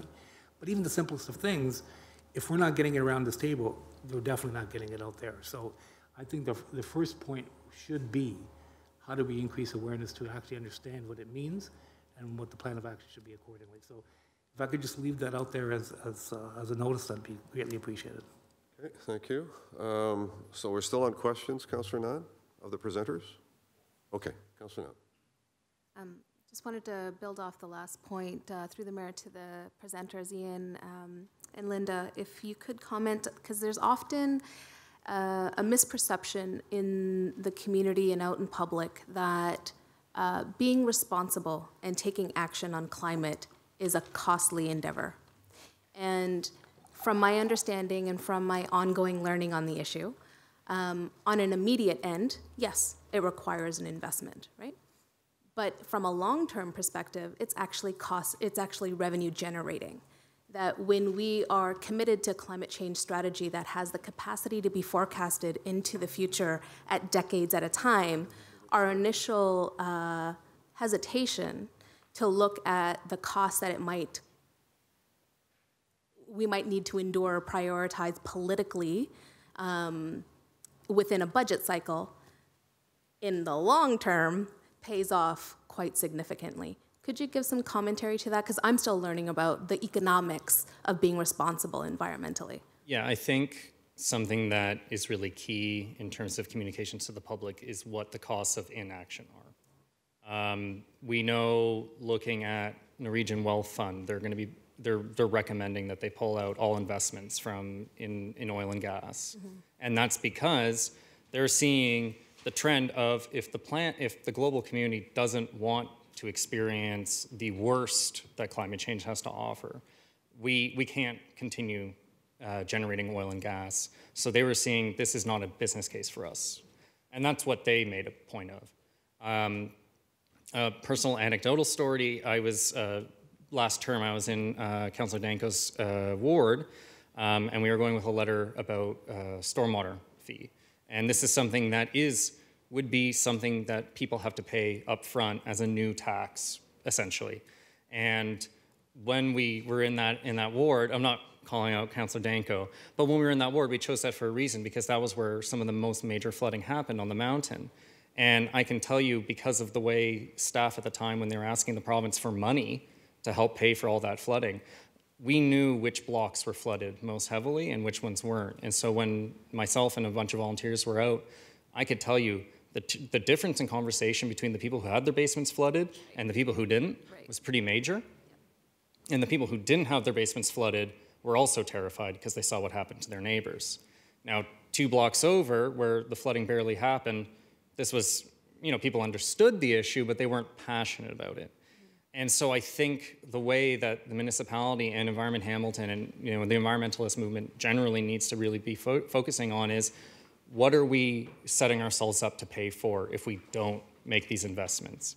If we don't invest in good, reliable, sustainable economy, then what are we going to be paying for? What is the cost of not preparing ourselves now? Just looking at infrastructure, like what was the cost of the flooding last winter on our lakeshore? And what are the costs of not building that properly next time, just as a brief example off the top of my head. And I think that's something people can really understand. And also on top of that, just building on that, I think it's really telling that in terms of the types of organizations that are really raising the alarm on the effects of climate change in Ontario is the insurance companies. And this is something that I can tell you, the most knowledgeable people on climate change and the effects in Ontario and in Hamilton, if someone works for an insurance company, they know. And if, I think it's somewhat telling. If it's an insurance broker who's the most concerned about that, that should give us an indication of what we should be investing in to not be paying those costs in the future. Absolutely, and I think one of the costs that we're seeing very clearly is the cost of remediation after the fact. And we're talking millions upon millions upon millions of dollars just to bring our soil back to quality. We're talking about millions of investment to ensure that our water is not being compromised by previous decisions or previous regulations or previous standards that had no regard to the environment or the people that were most adjacent to that environment. The commitment by our city for the excellent drinking water that we have. I learned today that we have the best in the country in terms of our standards. Those are all requirements for us as a government to uphold. And it's sometimes difficult for some people to make the decision about investment. But I appreciate your point about saying, what's the cost if we don't? Thank you. Okay, thank you very much. So thank you to presenters. As always, a great presentation and a very important topic. And so can I have a motion to receive the presentation? Moved by Clark, seconded by Vanderbeek. All in favor? Carried, thank you. So if I might put myself on the agenda for a moment. I think Councillor Maruli, you were the previous chair. So if you would take the chair, please. I would like to present a motion, and I'll speak to it when I'm done. Most of it's been read, but I'll read the whereases. Whereas the City of Hamilton recognizes that climate change is an emergency and the single largest threat to municipalities across the world, and urgent climate action is needed. Whereas the City of Hamilton has already been impacted by climate change through shoreline and escarpment destruction, millions of dollars of infrastructure damages by extreme storm events, and including increased freeze-thaw cycles, destroying our roads and subsurface infrastructure. Whereas the City of Hamilton recognizes that all of the existing, albeit fragmented, climate change work across the corporate departments and the ongoing corporate climate adaptation planning.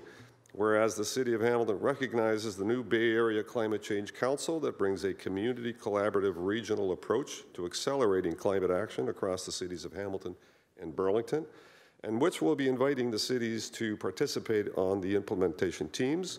And whereas the Intergovernmental Panel on Climate Change most recent report has indicated a need for massive reduction in carbon emissions of about 45% from 2010 in the next 11 years, reaching net zero carbon emissions by 2050, to have a reasonable chance of keeping global warming to 1.5 degrees Celsius and maintaining a climate compatible with human civilization. Whereas the City of Hamilton recognizes that climate action and the low-carbon transition also represents a massive opportunity for economic stimulation and growth job opportunities in the new low-carbon economy. Therefore, be it resolved. And I'll take add-ons as I think Councillor Farr might be taking an additional motion here, that the multi-departmental corporate climate change task force of the City of Hamilton be created, and that the Corporate Climate Change Task Force be directed to investigate, 1, additional actions to be taken to incorporate into existing plans and policies in order to achieve a net zero carbon emissions before 2050.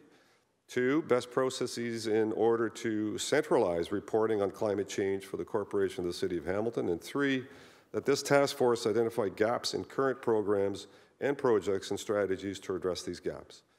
C, that the Corporate Climate Change Task Force report back to GIC within 120 days, and that the Council supports the City of Hamilton staff participation in the Bay Area Climate Change implementation teams as subject matter experts in order to accelerate climate action across the Bay Area.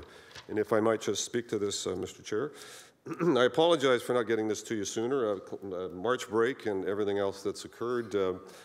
We just kind of finalized this morning, so I didn't have a chance to get it to you, but hopefully it's pretty clear in terms of what the intent is. And I can tell you that we actually have done quite a lot. Not enough, but quite a lot as a corporation in terms of climate change actions. And I could list them all. I'm not going to do that today. We've had an energy reduction team that's been self-financing. We've flaring off methane gas at the landfill and using that to create energy. We've greened our fleet. We've done compressed natural gas buses, all of them geared towards actually climate change action. So, and there's much more. And the intent of this motion is to actually consolidate all of that work and ensure that we have one team that's looking at this work so that it's all in pieces in different departments all over the organization. And so let's consolidate all of that, and then let's build on that kind of strategic action, understanding that we do need to do more. Personally, I'm very well prepared to declare it a climate change emergency. I know that I think others would want more information. I understand that. I think it's high time that we put a greater focus on this issue. It was one of the issues that drove me into politics in the first place, is how do we improve our environment? And we've been making progress, but we're not getting ahead of the curve. The climate change, not the weather, but the climate change is going faster than we can actually make the change. So we have to find a way of keeping up. Having said that, it's also very important, and this is where it gets a little complicated, because we can also get into mitigating climate change issues, which is important to do, but that may actually diminish the focus on actually improving the climate change.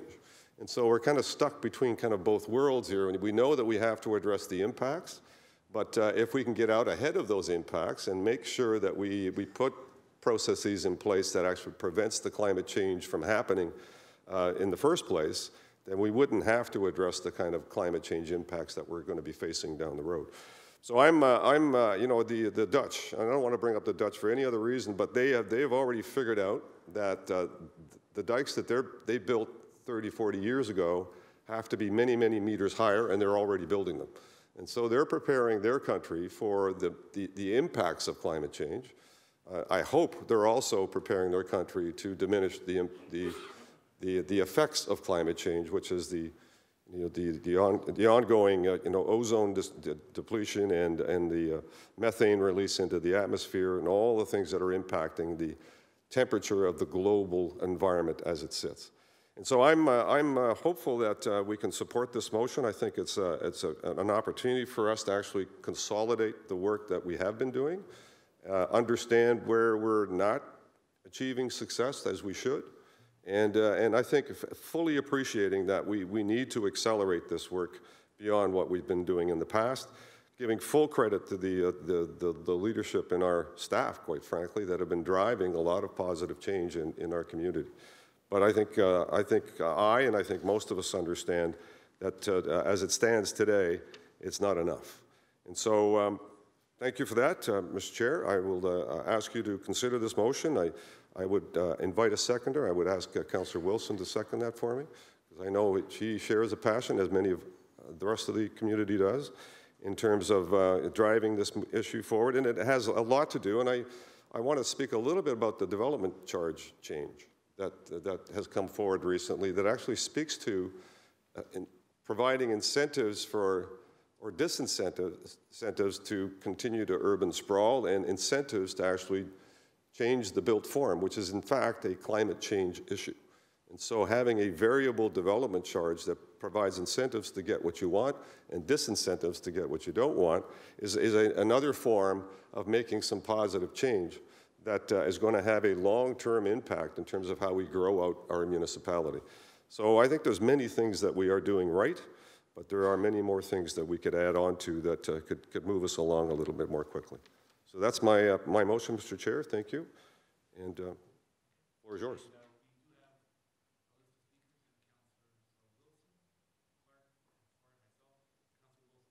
Okay, thank you. Councillor Wilson. True. So make a request and I'll do that. There you are. Okay. Yeah, it's there. Okay, thank you. Councillor Wilson. Thank you very much, Mr. Chairman. And thank you very much, Mr. Mayor, for bringing this motion forward. Be happy to second it.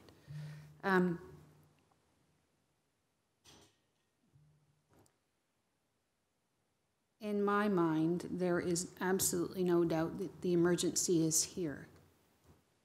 And I hope that in the task force report, as Councillor Nan has rightly pointed out, I do hear some concern about the cost of doing this, and I would argue the cost of inaction will cripple us. We are experiencing it now. And I would hope that in the work that comes forward, that in order to gain that broader public buy-in, that we can start articulating about the cost of inaction and the cost of the status quo, because it is real. And if you're not moved by doing the right thing for the next generation, I'm more than happy to speak to your self-interest about your taxes. When I took office 90 days ago, and I've had several online discussions and in person with Trevor, who has been very helpful, I anticipated in the first 30 days of holding office that I would be fully briefed on climate change and what we're doing corporately. I haven't been. And at no fault of staff at all, because it is a council responsibility, I have been asking, what are we doing corporately? And no doubt that work is being done. And the issue is we don't have time on our side. The rules of the game have changed. That's the urgency. And that's the urgency which I'm going to bring to this file. Every single day I sit around this horseshoe, I'm going to try my best. And so my question to whomever I would like to take it,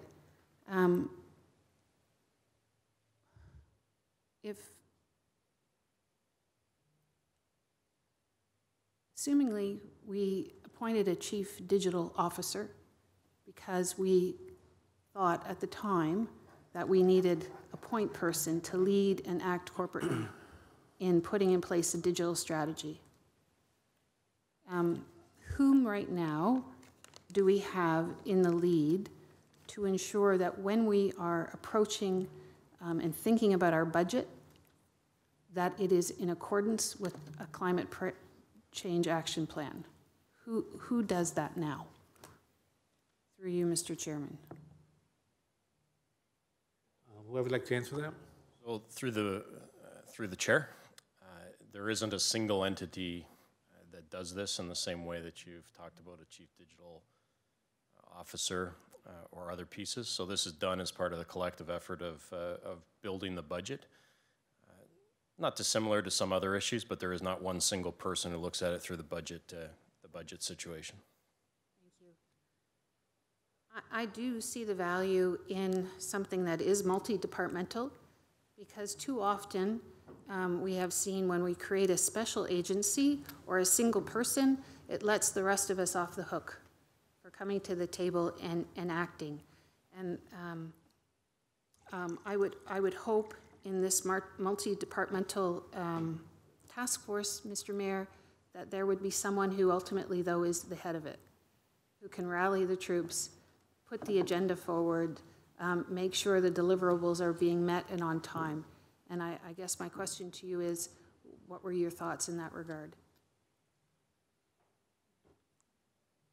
I would say we have a new city manager coming in soon. I think that's a task that we can put on their plate to kind of finalize and focus the work that's happening here, and then at that point identify, what kind of point person strategy that we're going to employ going forward. So I think that'd be an appropriate action for them to take at that point in time. Thank you, Mr. Mayor. May I ask your thoughts on how this task force and its work might inform our budget deliberations? Well, I don't think it'll inform our current budget deliberations because we're at the end of it, but certainly upcoming for next year. I think starting now, I think would be an opportune time for us to have this work consolidated and then make a determination as to how it fits into our budgeting process and talk about short-term costs, long-term costs, and impacts, and how that can actually promote new employment and new job opportunities as compared to kind of the mitigation that we have. I'm with Councillor Ferguson on this one. I think in fairness to all members of council, I think there needs to be a kind of an accounting of where the benefits are and where the negatives are, and come to a determination as to how that fits into our budget process. So I see that happening over the next budget cycle. Mr. Mayor, may I ask you, what's the rationale behind the date 2050 as it's 32 years out? May I ask that? Through you, Mr. Chairman, to Mr. Mayor. It was our previous 80% reduction target, I believe, and that's still a time frame, timeline that I think we could reasonably say, in terms of zero emissions. I think that's a stretch goal, but it's certainly a positive one. If we can get to that point, I think that'd be amazing. So I think I see this as a stretch goal, quite frankly. Zero is the ultimate achievement. And previously, we said 80% by 2050, so we're bumping it up by 20%. Actually, we're saying 100% reduction by 2050. Thank you, Mr. Mayor. And through you, Mr. Chairman, Mr. Mayor, do you see this task force, will it be reporting how regularly, or what will its relationship be to council? I think that's yet to be determined. But I mean, currently, it's reporting through public health, and I think in many respects it is a public health issue. So I'm not sure. I'm sure that it's not improperly placed, but it includes all of the departments. And so, you know, where the kind of the work lands in terms of some of the impacts that need to happen may not end up in public health. It may end up in public works, and some may end up in finance, and some may end up in various different departments. I think the purpose of this is that previously, each of those elements landed in various different budgets and various different departments, but never really got consolidated into one overall vision and exercise. I think that's the intent of bringing it together in this way. And my assumption would be that it would report through public health, and if we get it up and running successfully, it should be reporting every month.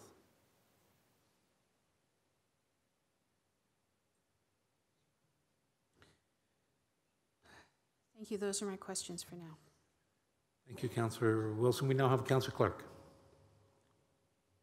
Thank you, Mr. Chairman. I appreciate that. So can I just ask one quick question to, I think it was Trevor? So what is your mandate in your current role? I'm not trying to be funny. I honestly don't know. Through you, Mr. Mayor, I'm the Senior Project Manager for the Air Quality and Climate Change team, and we are currently housed within Health Hazards and Vector-Borne Disease Program, Healthy Environments Division, and the Healthy and Safe Communities Department. And how big is your team? We have 3 staff, myself as the Senior Project Manager, a Project Manager, and a Coordinator. Okay. And you report annually to Public Health, or what's the reporting structure? Sorry. No worries. And it does overlap, but we have air quality reporting as well as greenhouse gas reduction reporting. And so we report the greenhouse gas reduction inventory, which we do on an annual basis every October. Okay. Thank you. I appreciate everything that you're doing. So in terms of declaring a climate emergency, I don't have qualms about doing that now. My original concern, as I stated to Ms. Dr.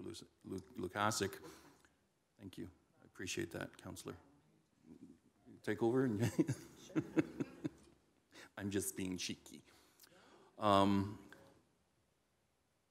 got caught in my mind about a state of emergency, and that's not the intent here. I think declaring a climate emergency is a public statement to the citizens, to the overall community, that the City of Hamilton is taking climate change seriously. And this is the first indication that we're going to move forward in an even more aggressive manner than we have in the past. I think that declaration fits very well into the Mayor's motion, which I fully support. I think it's a comprehensive motion, and one that we truly do need to move forward. Hearing from Trevor, I can understand the Mayor's position, having everyone from all the departments working together on that task force really would help Trevor and Public Health do their job more effectively, and I think it needs that. I think when we're looking at the Mayor's motion, all the departments need to be involved. We talked about public health, disease prevention. Clearly that's an acknowledged issue. Planning, I heard the Mayor talk about variable development charges. There are many things that we can do in planning to assist on climate change, including actually changing what we require within the buildings themselves within our community. So if we want to make it, and I believe it was Mohawk College said net zero, we can say, okay, we're going to move towards net zero on right across the scope. So multi-residential products, this is exactly what the City of Hamilton is requesting now, net zero buildings. Yes, there would be a cost, but at the end of the day, it comes back through the actual economy, and people are going to be paying for those condos. and because they're paying less on heat and hydro, it's to their advantage. So having that cost-benefit analysis on a net zero building actually proves itself out over time. We could do that right across the entire city. Some developers, I think of Mr. DeSantis, he's already did that with some of his own single-family homes with some type of star. I can see it on the houses. I just can't think of the name of it. Growth management, we need to look at, as Councillor Wilson has talked about, urban intensification versus urban expansion. So if we really want to get a handle on climate change, are we going to continue the urban expansion in the manner that we have for the last 100 years, or are we actually going to look at it and say, now we need to deal with urban intensification. The priority is urban intensification as opposed to more urban expansion. That's something the task force could look at in terms of how we move forward. Economic development, there's no doubt that there are businesses in the city of Hamilton right now that are actually dealing with parts of the economy which are totally, in terms of climate change, that is their business. We could look at more attraction of those types of businesses and finding the synergies that we need there. I think finance side, truly, I think it was Councillor Nan that talked about cost. That's going to come up as an issue, and Councillor Ferguson brought it up. If we don't have an actual cost-benefit analysis on some of these proposals and policies, then we're going to have that debate that it's going to cost too much, so we can't go down that road. But in fact, if you look at it over a 5, 10, 15-year period of time, you quickly see that you're really discounting your dollars up, and over time it's going to pay for itself. So I think that's prudent. Public Works, we still continue. Councillor Merle has done fantastic work in terms of flood prevention. I've seen it in my own ward, but there's other areas that we have to make sure that we're concentrating on also, and so Public Works has to have a role in it. Social services, I know of a couple of incidents where there were individuals who, after a flood hit, they couldn't afford to pay for the mold and removing it, so they actually ended up in lower housing. They had to move out. They couldn't live there for health reasons. So that's a serious issue. Climate refugees, we haven't even talked about, but it's a significant issue coming out of Africa right now with millions of people moving. Europe's experiencing it, and at some point we're going to be experiencing where the Canadian government is going to be receiving climate refugees, and how are we going to be dealing with it? When we look at transportation, I was amazed that you talk about the batteries for buses. Now in China, they have these automated buses where when they pull into a bus station, it recharges the battery. And so it's an ongoing situation where this bus is going and it's constantly recharging its battery, and it's worked very well.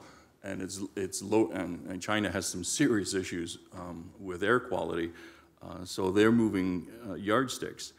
I think what the mayor's motion is doing is it's helping us, if we do it right and we implement it right, it's helping us move that yardstick significantly forward. It's putting the onus on all of our department heads to come back with how we actually make some of these changes and cost them out and show the benefits over the long term. So I'm fully supportive of it. I think it's an excellent idea. And as I said on the onset, I'm not going to get knickers in a twist over declaring a climate change emergency. If council wants to do that today, I'm all for it, because in essence, this task force, you are declaring it. Whether you say it in words or not, by adopting this task force, you're declaring that there is that emergency that we have to deal with. So I'm with the mayor. I don't have any qualms about declaring that as a climate emergency today.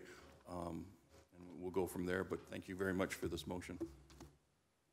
Thank you, Mr. Mayor. Now, thank you, Councillor Clark. Can I just pass the chair over to Councillor Farr? Because I'm chair.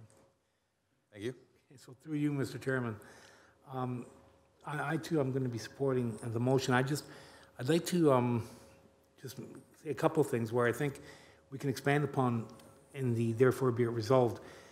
And as I mentioned, I think a lot of people are going to be taken aback by what the emergency actually is. And one thing that I think we can go based on is the United Nations statement that in 12 years, we only have 12 years left to limit a catastrophic climate change issue. So if we can perhaps tie it into what the universal definition or rationale is for the emergency, because I think a lot of people are going to look at this more as a platitude or politics as opposed to practicality. And I may be mistaken. Is it emphasized in there? It doesn't say catastrophic. Okay.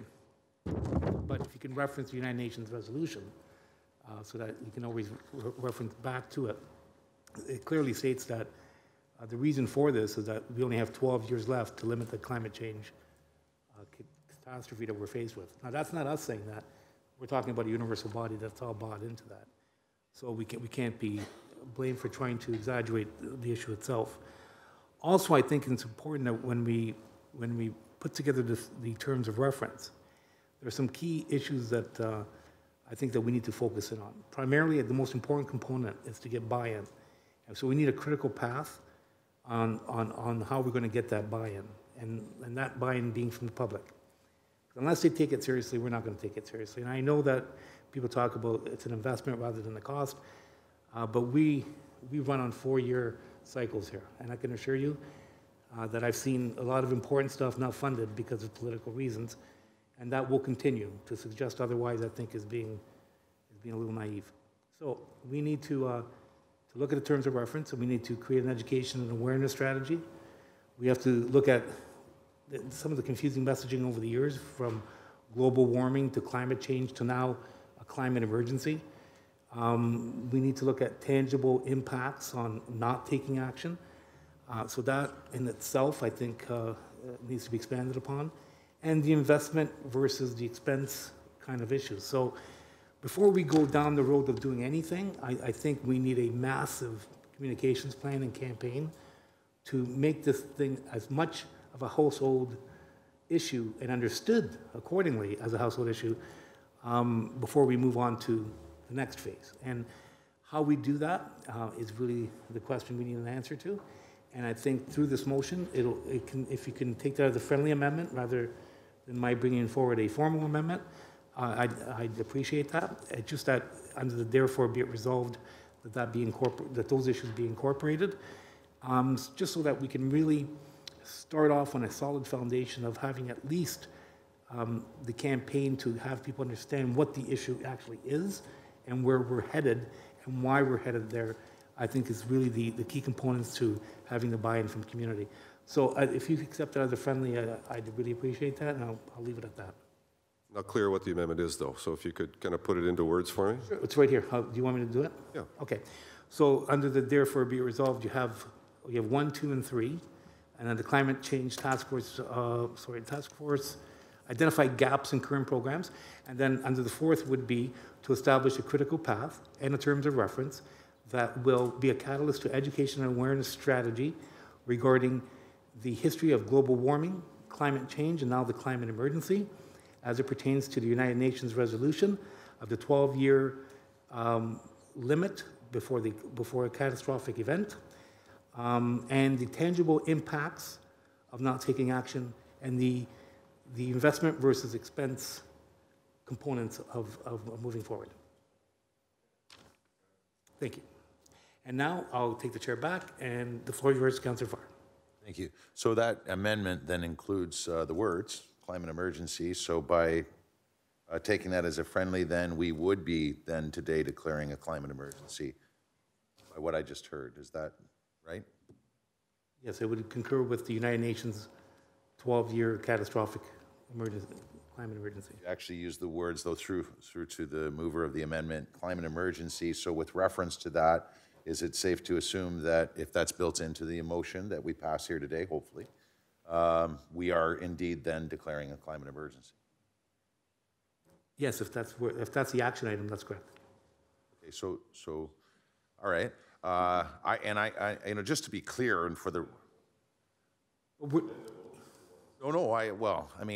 want to make it very clear. So I too came in today very much prepared. We had a nice conversation, as a matter of fact, proposed pre-meeting of declaring a climate emergency. But here's where I was going a little earlier when I was asking a few questions, and it came following the presentation while the delegates were being asked some questions, and when the motion that you brought forward, and I perfectly understand the reasons why it was sort of a last-minute motion. It was some busy times for you, Mr. Mayor, in the last week, but I'm very much appreciative of the motion. So when I saw the motion, I thought, what an opportunity. In 120 days in June, this council is going to be updated on all the historical work. The mover of the amendment, as a matter of fact, behind many motions in the past, looking toward all sorts of staff from various divisions in addressing the issue of climate change, the date back long before even my time.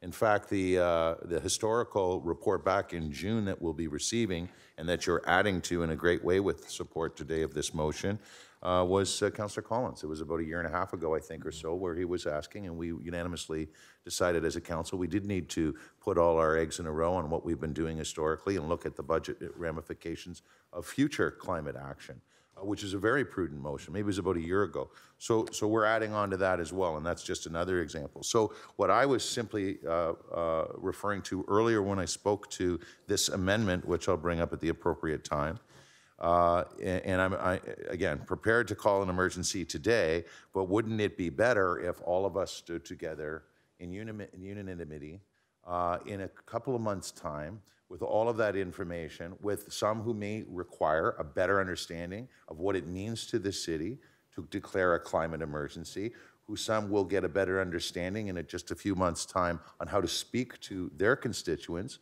when and if, and hopefully when, we declare a climate emergency, and what it is we're doing at a hyper-local level. I personally am proud we got a downtown secondary plan that actually has planning policy for the first time in our city's history, that maybe not to the extent that a Linda Classic would like, but certainly I know is appreciative, where we're covering off environmental planning for the first time ever in a secondary plan. I have a notice of motion tomorrow where we're working with the Naturalist Clubs again on a B-City motion. We have the Ken Sobel Towers as a reference. For the first time in North American history, in the city of Hamilton, a redevelopment of a passive house in the form of a tower. And we can go on, and I'm glad Councillor Clark actually referenced a whole great number of ways in which we need to draw attention to a climate emergency. What we've done and what we're about to do anyway, put that all in perspective in a nice, neat package in June with the amendment that I have that has staff make it very easy for all of us to stand in unison on a declaration of a climate emergency.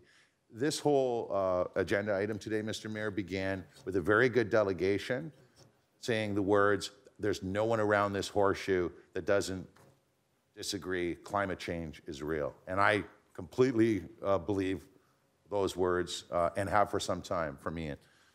So if that friendly that has now been accepted is maintained, I probably don't need to put my amendment on the floor because the words climate emergency would be voted on here today and ratified here next Wednesday. Sorry to interrupt. Can I just clarify something, Councillor? Okay, so all I've basically done, your amendment's still in order, and I'll assure you why. I'll explain why, if everyone will allow me. Okay, so the amendment, the friendly that was accepted was that we create a critical path in the terms of reference to initiate an education awareness strategy campaign, particularly surrounding the history surrounding global warming, climate change, and now the climate emergency declaration. We haven't declared it yet, so they're going to report, it's part of the terms of reference, so then the tangible impacts and so on. So in essence, we haven't declared it yet, so this ties in perfectly with your amendment. Now, and my sense of it was you were referring to the United Nations declaration. And we've now defined it as a United Nations definition as opposed to ours in order to combat the perception of us knee-jerking something politically. My sense I got the chair back, so why don't, so you know, and I don't disagree with they're not in conflict, so why don't you put your motion as well? So I've accepted his motion as a friendly for additional information and education. And it reflects on the United Nations declaration of the 11-year emergency. Your motion speaks to this council getting the additional information to understand the financial positives and negatives and bring that back at the same time as the task force kind of reports in terms of its work. That's the essence of your motion. So why don't you put your motion and we'll see what where the support lies. I'll take the chair back. So Councillor Farr, the floor is yours with your motion. Can I? So I had the floor, and I appreciate you busting in, and I certainly appreciate what you're doing here, as always. So through you to Councillor Marula, so I'm clear. So your references at a global level, And so you're saying that a climate emergency then on a global level has already been declared? No. Okay, can I just read it again? I have to get clarity, because Okay. it's going to, my amendment, Mr. Mayor, only would make things more confusing, and I don't want to do that. Okay, so just to be clear, I'm going to read it again. So that we establish a critical path and a terms of reference to initiate an education awareness strategy campaign that will include, but not limited to, the history surrounding global warming, climate change, and now the pending climate emergency declaration locally that ties into the United Nations 12-year climate change catastrophe, pending catastrophe, and to also outline tangible impacts of not taking action and the investment versus expense elaboration of not taking action. That's all I'm basically saying. So we're not declaring anything here, Councillor. We're simply outlining a plan of a critical path. Thanks.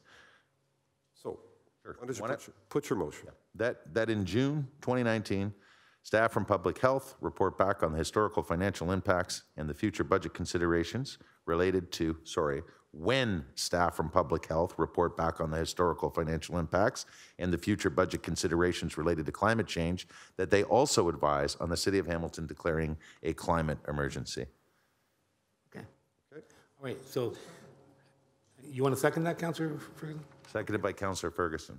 That's the amendment. It's on the floor. Thank you. And so, on the amendment, okay, can we hear it one more time?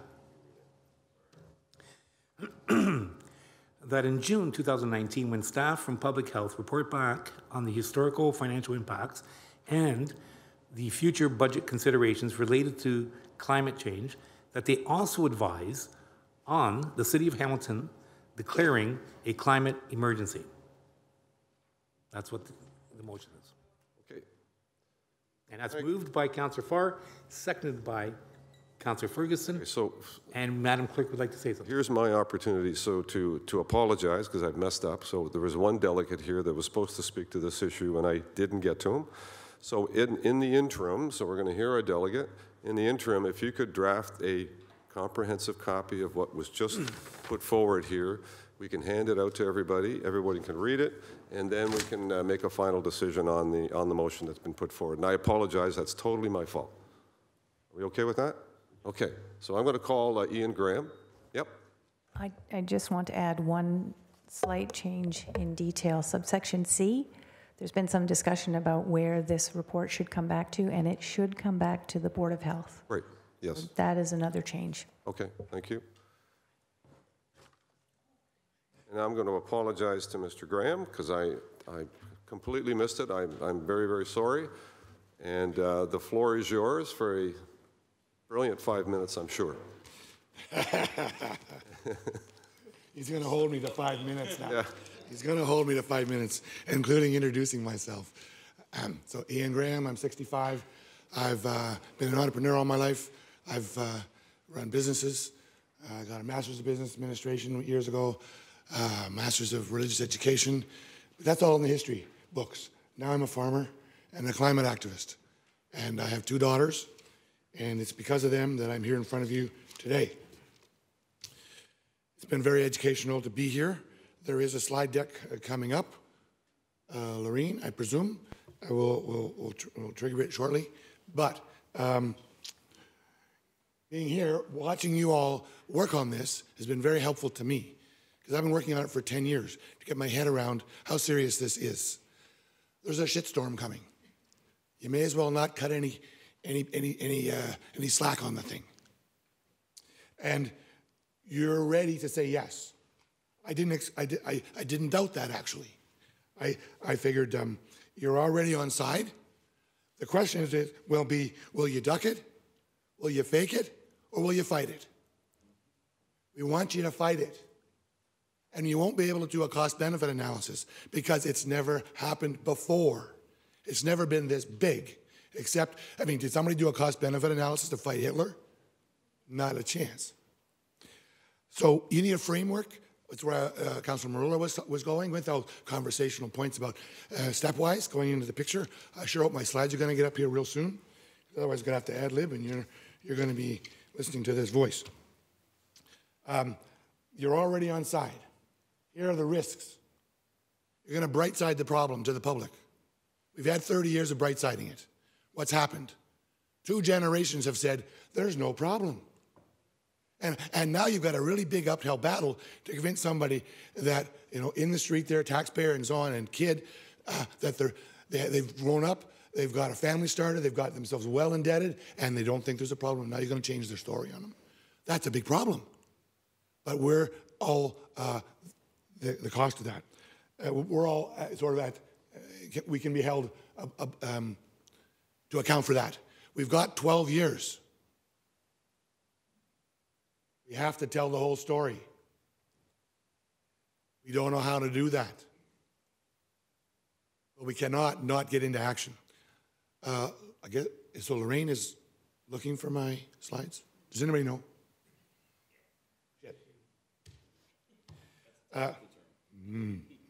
That's a farm term, all right. If you fail, we fail. Our kids fail. My kids fail. They have no future. They're already telling me that at the university. The reason why we don't have anybody show up to our climate roundtables organized by Graham McQueen and others, no students showed up because they've already given up, according to the students who did come. So, climate change is now reaching the end game. The issue is the very survival of not just our city, but our civilization. I've got slides to show you how the Great Lakes Basin, which is really a golden crescent, really, fertile crescent, is now showing bright red in Lake Ontario at our end of the lake. We're headed to 30 days, 50 days of 30-degree weather by the middle of the century on a business-as-usual scenario. Mean temperature, 30 degrees, 50 days out of 90. That's a public health risk. That's a farmer's crop risk. So we're on the way to spinning out of control. We want to get back into control. Human beings have taken it out, and we're the only ones left to put it back in place. Here she comes.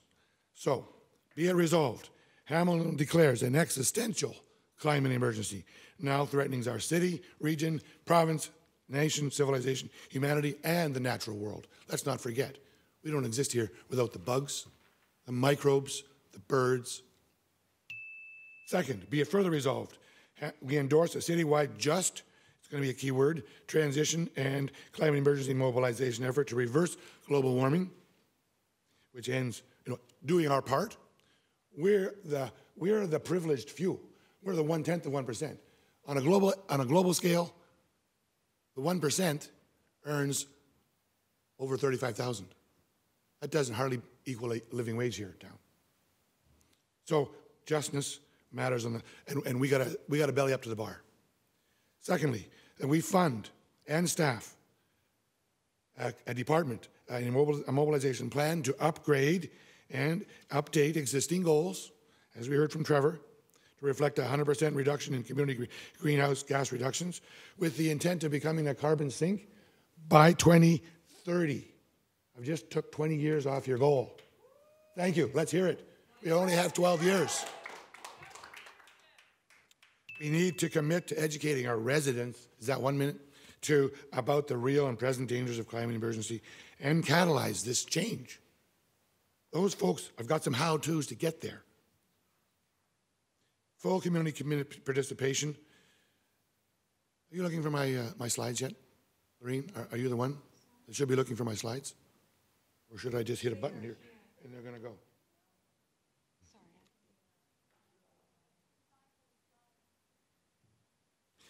I can fast forward up to where we're up to now, but we're underscoring the need for full community participation through the Bay Area Climate Change Council and other organizations like Hamilton Community Foundation, Hamilton Industrial Environmental Association, Environment Hamilton, Hamilton 350, and others.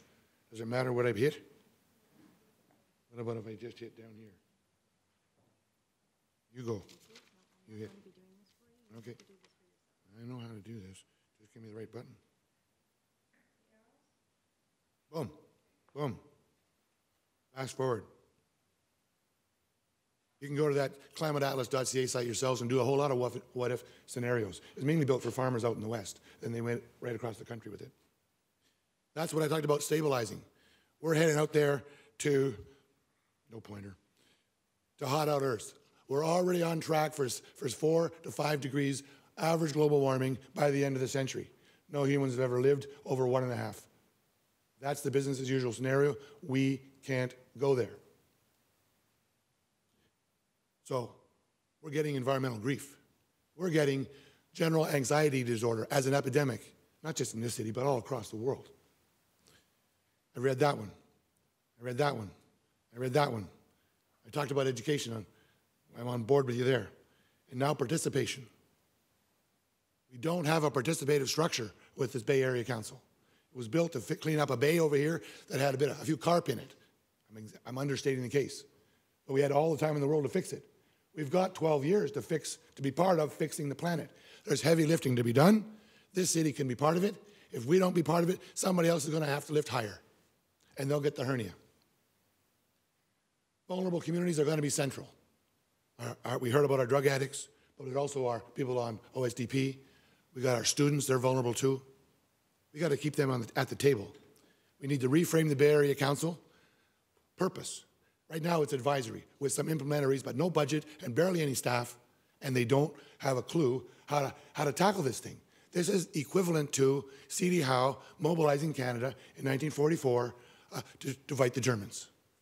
He was already going across the country to line up his CEO friends to be the $1 a year man before he got elected. He had stockpiles of raw material already ready the day we declared war on the Germans.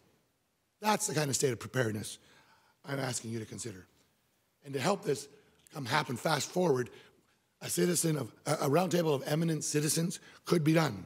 Youth, faith, labor, business, environmental, elected officials to engage in a concentrated effort, and they could fund it themselves, goddammit, that roundtable, to support drastic actions. Because we've never been here before. We know how hard it is to build an airport. We know how hard it is to get an LRT or a stadium. This is as hard as all three put together.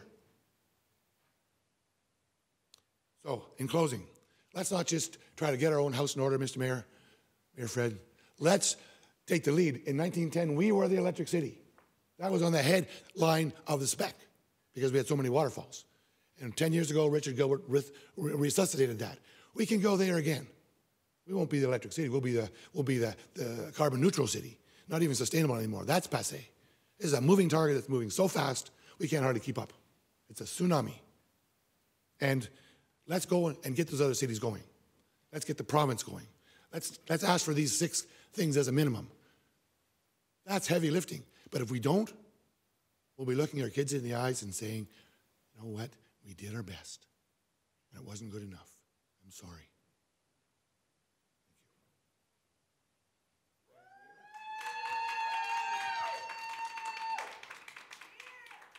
So I have, so are these questions for the presenter? No? Anyone for the presenter? Councillor Clark? Thank you for the presentation. I just wanted to thank him because one of his resolutions actually helped me with how we're defining climate change. So where you're talking about Hamilton declaring that an existential climate emergency now threatens, that's really what the whole terminology is about. Yes, that's where I'm going with it. I'm not sure it's what Mayor Fred was trying to go with. We're both stating a fact and framing, if you want to use marketing terms, what's going out there. And it's going to be a sell because it did go from warm to change to now, holy crap, it's an emergency. Those people out there deserve an explanation of why that is. And the answer is because 30 years ago, we didn't have the science. And then we wired the planet. It's just like when you go to the hospital, you've got all the electrodes on you for your vital signs. We got those 24/7 for the planet now. We know the west sheet and the east sheet of the Antarctic are melting. We know that there's only 70% of the volume of ice in the Arctic is gone. That's like downsizing your air conditioner here in this building by 3/4 and still trying to stay cool at 30 degrees. So that's why. I thank you very much, and it plays completely with Councillor Marula's friendly amendment in terms of the education process. So I appreciate that. Thank you for that. Ian, focus on the microphone because we can hear you in here, but we're live streaming, and if they don't pick up your voice on the microphone, then they won't hear what you're saying, and I'm sure you want them to hear what you're talking about. Thank you. Councillor Whitehead, questions? Yeah, I appreciate, I've been watching the debate in the States with the Green Plan, and you know, no planes, cattle, all those issues that have been identified. And of course, we have a significant agricultural community in the city of Hamilton. So my question is, a lot of the things you talked about in regards to pulling organizations together dealt with strictly environmental stakeholders.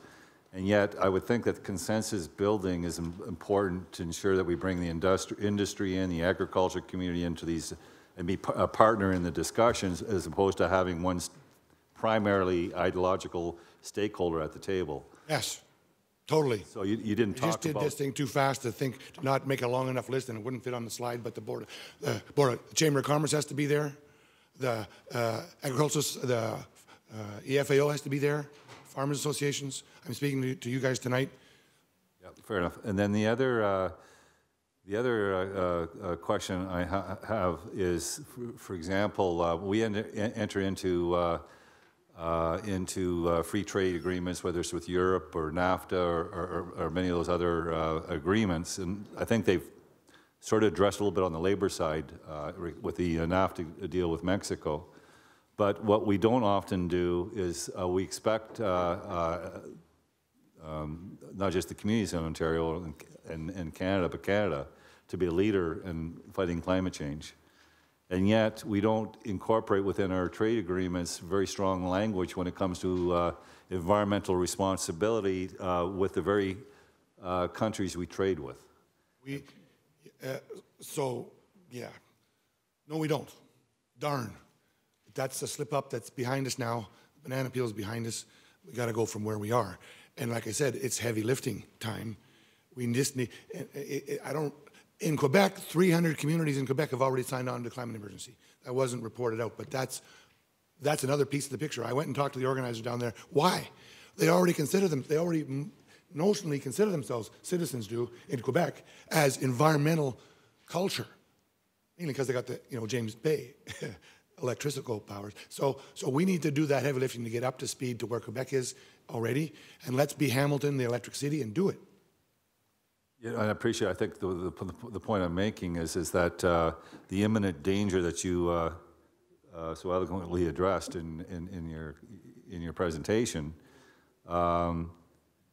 we needed to be doing our part is the general message. But it's clear that we have a dam, and there's many holes in that dam, and that dam is going to collapse. We're just one of those holes in that dam, and the problem is that we can do our part and still end up in the same place. I totally get that, and it's unfortunately we're in that world where if you're willing to let my end of the boat sink, yours is going to sink too. Yeah, so well, the focus is I certainly support what's before us. I think where I'm leading though is I think we needed to be doing more, not just on the education piece, but influencing things like trade agreements and so forth, so that we ensure that not only are we taking care of our own backyard, but we're bringing all the pressures to bear in regards to trade and so forth with countries that pollute or have much lower environmental standards, that they're doing their part through those trade agreements. Councillor, I totally, yes, agreed. There's many, ripple effects on out. We don't know where the leverage points are. One here right in the city is Stelco, puts out 8,000 tons, kilotons of CO2 every year, out of 11 for the whole city. We got a chance with all our farmland to put a lot of that carbon in our farmland and pay the farmers to do it. If we could get that up and running this year, we're going to sequester a few thousand tons of carbon, and what a story that is. We're not just we're walking the talk. I'm ready to talk to whoever that has to be to go and meet with Stelco and the farm committee tonight. I really appreciate that, and like I said, I want to focus on what we can do in our backyard, which again you've identified very clearly. But I don't want to give up the fact that we can still be a voice on the national scale in regards to influencing other levels of government and what they need to be doing as well. That's the point I want to drive. Okay, thank you. It's a good point. No further questions I'm seeing of the speaker. Councillor Ferguson, no? No. Okay. Ian, thank you very much for your presentation as well. Yes. Great passion. Much appreciated. My first time, guys. Believe it or not. Well done. Okay, so we're back to a motion. So Lauren has graciously, under great extreme pressure, put together this motion with the add-ons that are on the back. And I'm assuming you intended to have in item C that a report to the Board of Health? Okay. So on that motion, and I'm not supposed to be in the chair because it's mine, so Councillor Marula, you've got the chair, seconded by, by Councillor Wilson, and I have Councillor Ferguson as a first-time speaker. All right, Councillor Ferguson. Yeah, thank you, Mr. Chairman, and I want to thank Councillor Farr for putting that clarity out there. I was deeply concerned that we're playing fast and loose with a walk-on motion to use the word emergency. Emergency to me is 737 MAX 8 crashing going out of Hamilton, or a major building downtown on fire, or the sewage treatment plant lift pumps failing and we're flooding the downtown. You know, this is something that needs to be thought through. We need to know the cost. So that's why I wanted to second that motion from Councillor Farr. So I don't have much to say since this motion is now on the floor with deferring this to June, so our staff can get back to us on what the cost will be, how it's implemented, and what's the cost-benefit analysis on it. So that's all I have to say, Mr. Chair. Okay, and now we have Councillor Clark. Thank you, Mr. Chairman. And so the concern that I have with Councillor Farr's amendment, and it's on here now, so I'm assuming it's no longer an amendment. So is it a part of the main motion? Are we still dealing with it as an amendment? I'm kind of lost in process right now. I think you accepted it as a friendly. Okay. So the concern that I have is that we're basically telling staff to advise us on whether or not we should declare a climate emergency, and that's a political statement. I wouldn't want to be staff coming back with advice to this council on whether or not we should be declaring it, and they might kind of find, not I'm trying to be disparaged, but you're going to fudge the words a little bit because it's going to be problematic for you. That's a political statement. It's one thing to have them come back and provide all the historical reports and the impacts and budget considerations, and I fully agree with all of that. But the declaration, if the council is going to declare that there is a climate emergency, existential, based on what the United Nations has said and numerous other international bodies, that is a political statement, that is a political vision, and it is not something that we should be asking staff to. Could I just go to the mover? Now, Councillor Farr, if we were to delete that they also advise on the City of Hamilton declaring climate, would you be supportive of eliminating that? Oh, Mayor Eisenberger, can Councillor Farr be recognized?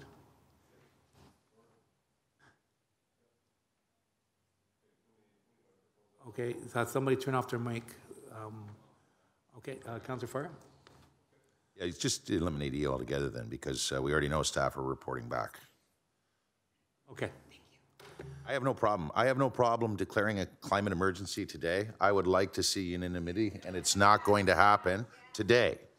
So I think it could happen if we had some good prep behind it with all these great amendments and a very good motion to begin things in a few short months. However, all this is to hopefully get us closer to being together on a declaration. And in 2 months' time, we'll be behind several more great Canadian baby steps, baby steps. Okay, thank you, Councillor Farr. Okay, now we have Councillor Clark still on the floor. So we have to recognize Councillor Clark. Thank you. So, and I sincerely appreciate Councillor Farr removing that component. The rest of the amendments I'm completely fine with. I think at the end of the day, when staff report back with this, or in advance of that, the decision as to whether or not we believe there's a climate emergency is our decision, and we should be dealing with that as a Board of Health and subsequently as a council.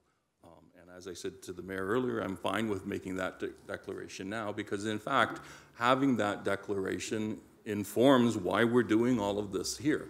So the mayor's motion, everything that is before us, really informs that this is why we're doing this. We're making this declaration based on what the United Nations has said. It's a reasonable thing to do. And because of that declaration, we feel it's important that we move forward with an actual task force on climate change, which is what the mayor's motion does. So it's really the terminology. A climate emergency is not necessarily about nomenclature, as Councillor Ferguson and I originally thought. It's not that we're declaring a state of emergency. It's not that a plane has crashed. It's actually talking about the vision, the long-term impact of climate change. It's now an issue, it's now an emergency. The United Nations had made that statement. We're simply saying, yes, we agree, we've declared that there's a climate emergency, and as a result, this is what we're doing. So in my mind, whether or not we say the words today, Mr. Mayor, or whether or not we don't say them today, in my mind, this action is actually determining that we have declared that there's an emergency that we have to act on. So I'm fine with the declaration if someone wants to move it. If not, I'm fine still saying that we have said it, because that's exactly what we're doing by moving on your motion. Thank you. We have, what's the point of order? Oh, he needs the mic. You spoke already to it. Okay, who has the mics on? Terry, turn off yours, please. Okay, as a seconder of the motion, I think I need to agree to anything that changes. And I heard Councillor Farr strike that last sentence, and I would prefer, Councillor Farr, that rather than strike the last sentence, to leave it to read that for future budget considerations related to climate change, for Council's consideration in declaring a climate emergency. Okay, that would make me more comfortable. Sorry, can I just interrupt? What happened was originally, you're right, we did move it first. It was Councillor Farr's motion, seconded by yourself. But then, since the time we left, it's now become a friendly because it's incorporated in Mayor Eisenberger's. I heard the mover of the amendment, which has become a friendly, if that's your interpretation. Now that's friendly, yeah. I wanted to I don't want that struck out. I want it for Council's consideration in declaring a climate emergency, okay, just so it's clear to us. No shouting. Order, please, order. Okay. So if Councillor Farr would agree to that, then I think we can move on. I think he's already eliminated it. So you might want to separate this item and vote against it, but he has already omitted that section. He's done. Yeah.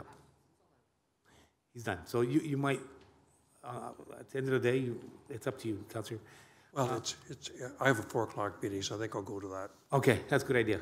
Okay, so Councillor Wilson. Oh, no, Councillor Whitehead. Oh, Whitehead, sorry, Councillor Whitehead. Thank you. You know, in this House, Mr. Chair, the reality is that if they don't respect a good, open dialogue, whether you're on side or not on side, then they should be understanding that this is where it takes place. Okay, order, please. Now stick to the point. The floor is yours. Thank you, Mr. Chair.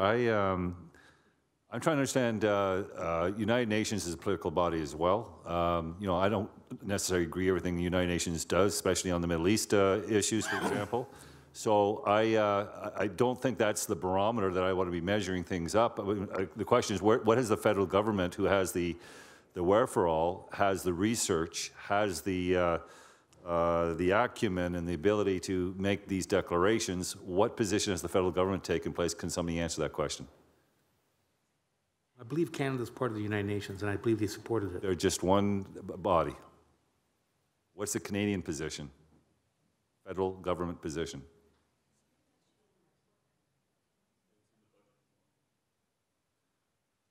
So in absence of having, you know, I'd like to know what's happening in our own backyard on a national level in respect to the very body that has that jurisdiction to regulate, legislate, and prioritize issues within our country, that we are in lockstep with those positions. And I'm not clear if, in fact, they've taken this position. They have, great. But it'd be nice information to have. You actually have. I would hope if we can incorporate it. They are in support. Fair enough. I'm not suggesting they haven't. I just haven't. Well, they are, so. Oh, you have it out? Yeah, you have it? yeah. They declared emergency? They're supportive of the United Nations position. The federal government has claimed a climate change emergency. Even endorsed what's before us. Catastrophe. I'm not aware of that, but Google it. I would, if we can actually have staff take a look at what the official federal government position is on this, it would be helpful. So it's just direction, friendly direction, doesn't have to be incorporated in the motion, but I think it'd be interesting to see what our federal government position is. I have no problem taking the position today. I have concerns that we rush to decisions because it's politically expedient, and we don't ensure that we do a lot of the due diligence, ensure that we're lockstep with people that have the power to actually really create change on the climate file. So when I look at this particular motion, I'm not sure is this, we're dealing with this at Public Works and not Committee of the Whole, and I'm not clear, Madam Clerk, is this the proper place to be dealing with this issue? All items relating to climate change must come to the Board of Health.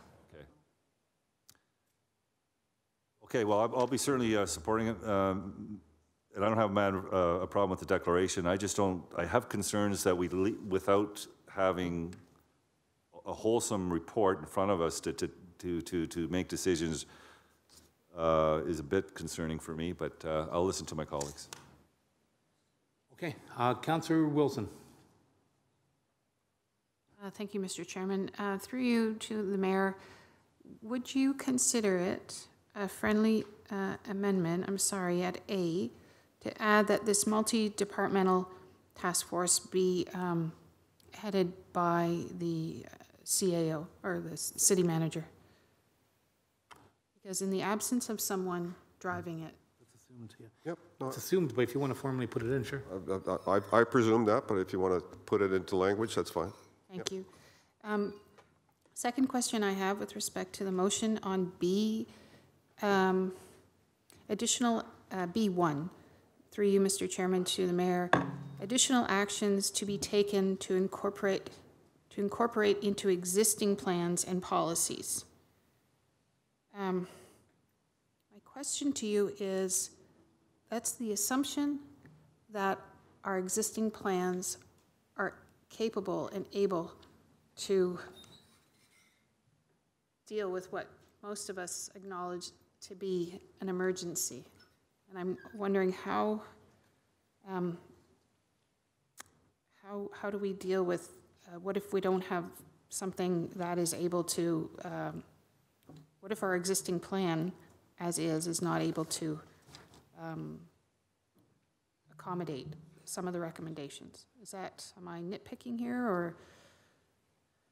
I think so. I mean, I think, you know, I mean, if there are policies that are contrary to this, then we have to look at the policies. So, you know, I think it's all encompassing. That's where I'm going to. I'm not isolating that there could be policies that we practice that are contrary to us achieving this, to recognizing this. Yeah, and I think there's an opportunity to identify that, and then council as a whole can make a decision as to how they want to change that to reflect this particular direction.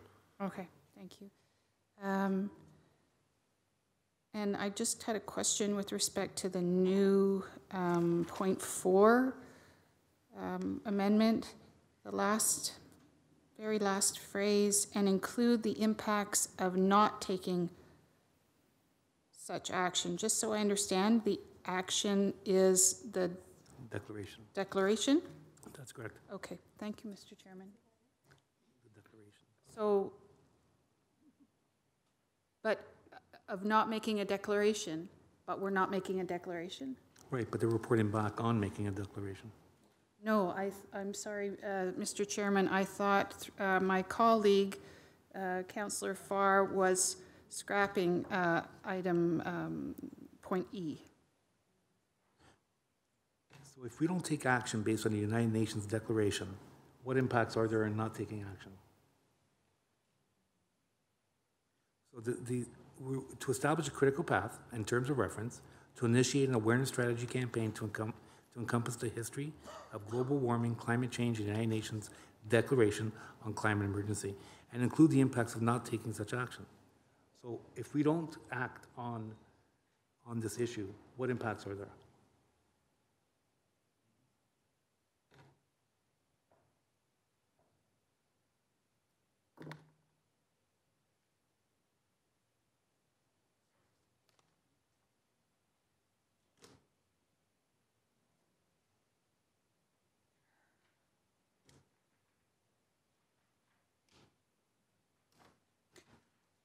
So, sorry, just so I understand, the consequence of not acting, will that be set out in every report that is provided by this task force then? Oh, no, this is about this report. This, Yes, coming back, yeah. all right, thank you. No, that won't be built into terms of reference. Okay, so we have Councillor Nam.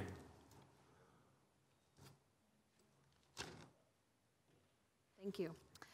Through the chair to the mayor as the mover of the motion, would you take a friendly amendment to include, therefore be it resolved that the city of Hamilton declare a climate emergency which now threatens our city, the region, the province, the nation, civilization, humanity, and the natural world as a therefore be it resolved, so a new A. Just let's just take the political will and courage right now and declare the emergency and move forward with the plan of action that I wholeheartedly support that is otherwise in this motion. So let me just clarify one more time that this motion that I put forward was intended to be an add-on to what I assume would have been a motion to declare a climate emergency. So let's do that. You putting that at the top of the list and we can renumber them all was fine by me. Beautiful.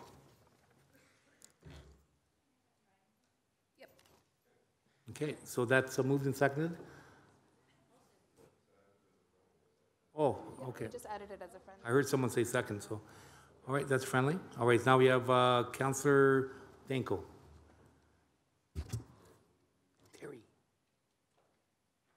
think what I was about to say here is moot now. So thank you for the political courage to move forward. I think when we're talking about climate change, this is just the natural progression of our society, whether you want to talk about greenhouse gas reduction. It's an intelligent society moves to a low carbon economy and moves to a zero carbon economy. And if you look at what we would consider weird historic practices, I'm sure 100 years from now they're going to be looking back and saying, can you believe that they used to burn fossil fuels? And associated with that is, can you believe that this was a controversial issue to stop burning fossil fuels? So full-heartedly support the motion, and let's declare a climate emergency. Thank you. And now we have Councillor Farr. Be forewarned, and this is just a friendly comment. In looking at what Vancouver did, Halifax, Kingston not long ago, they went into this very, very well prepared. This was a very good debate, and even the heckling I enjoyed, some of it, because there's some very passionate people on both sides of us here. What we're doing is extremely significant. What we're about to do here is extremely significant, and there are going to be a lot of people, a lot of our constituents, asking a lot of questions.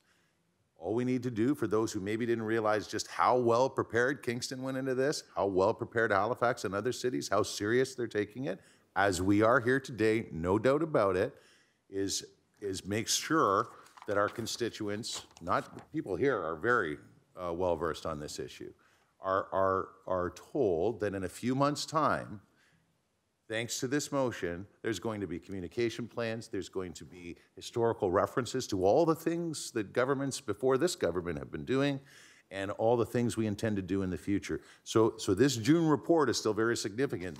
Your motion is very, very significant. You even referenced, it's just been made very, very clear, and there's a solid way forward now with A being changed to let's just declare it here today. You were already saying, Mr. Mayor, in the very first words of this motion when we received it an hour and a half ago, that we all recognize there is a climate emergency. So in a sense, we were moving that anyway. Now we're definitively making a declaration with this motion in addition to all the other important information that we're going to need to share in the coming days and the coming months. And June, I think, is going to be even more relevant now that hopefully this declaration passes here and now. Thank you. Thank you, Councillor Farr. There are no further speakers. So moved by Mayor Eisenberger, seconded by Councillor Wilson. All in favor, and it's an electronic vote.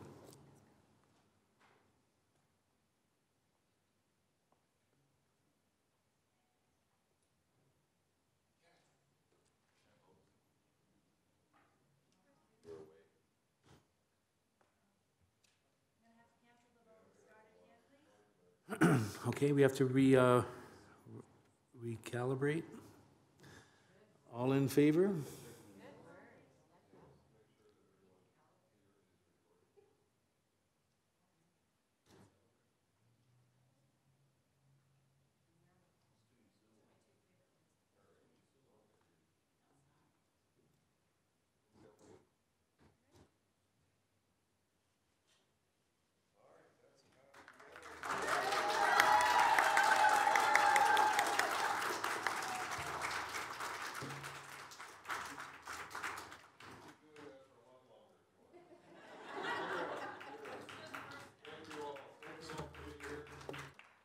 Very important issue. Thank you for the continued clapping. That's great. And we look forward to having that broader report back here in a few months' time. Yep. Councillor Farr. Now that the board has declared a climate emergency, Environment Hamilton had a long list of very good suggestions as part of their delegation today, and I think we should formally, now that we've declared a climate emergency, refer all of those items to the appropriate staff. Some are here today, some are not. So I'll move that accordingly. And that's good. We do have another delegate that's speaking on the climate change management at Mohawk College. That's Kate Flynn is here. So if you all want to maybe listen to Kate Flynn and all the work that they're doing. Is Kate still here? Kate is here. Sorry for delay. And then I'll come to you for that motion. Okay.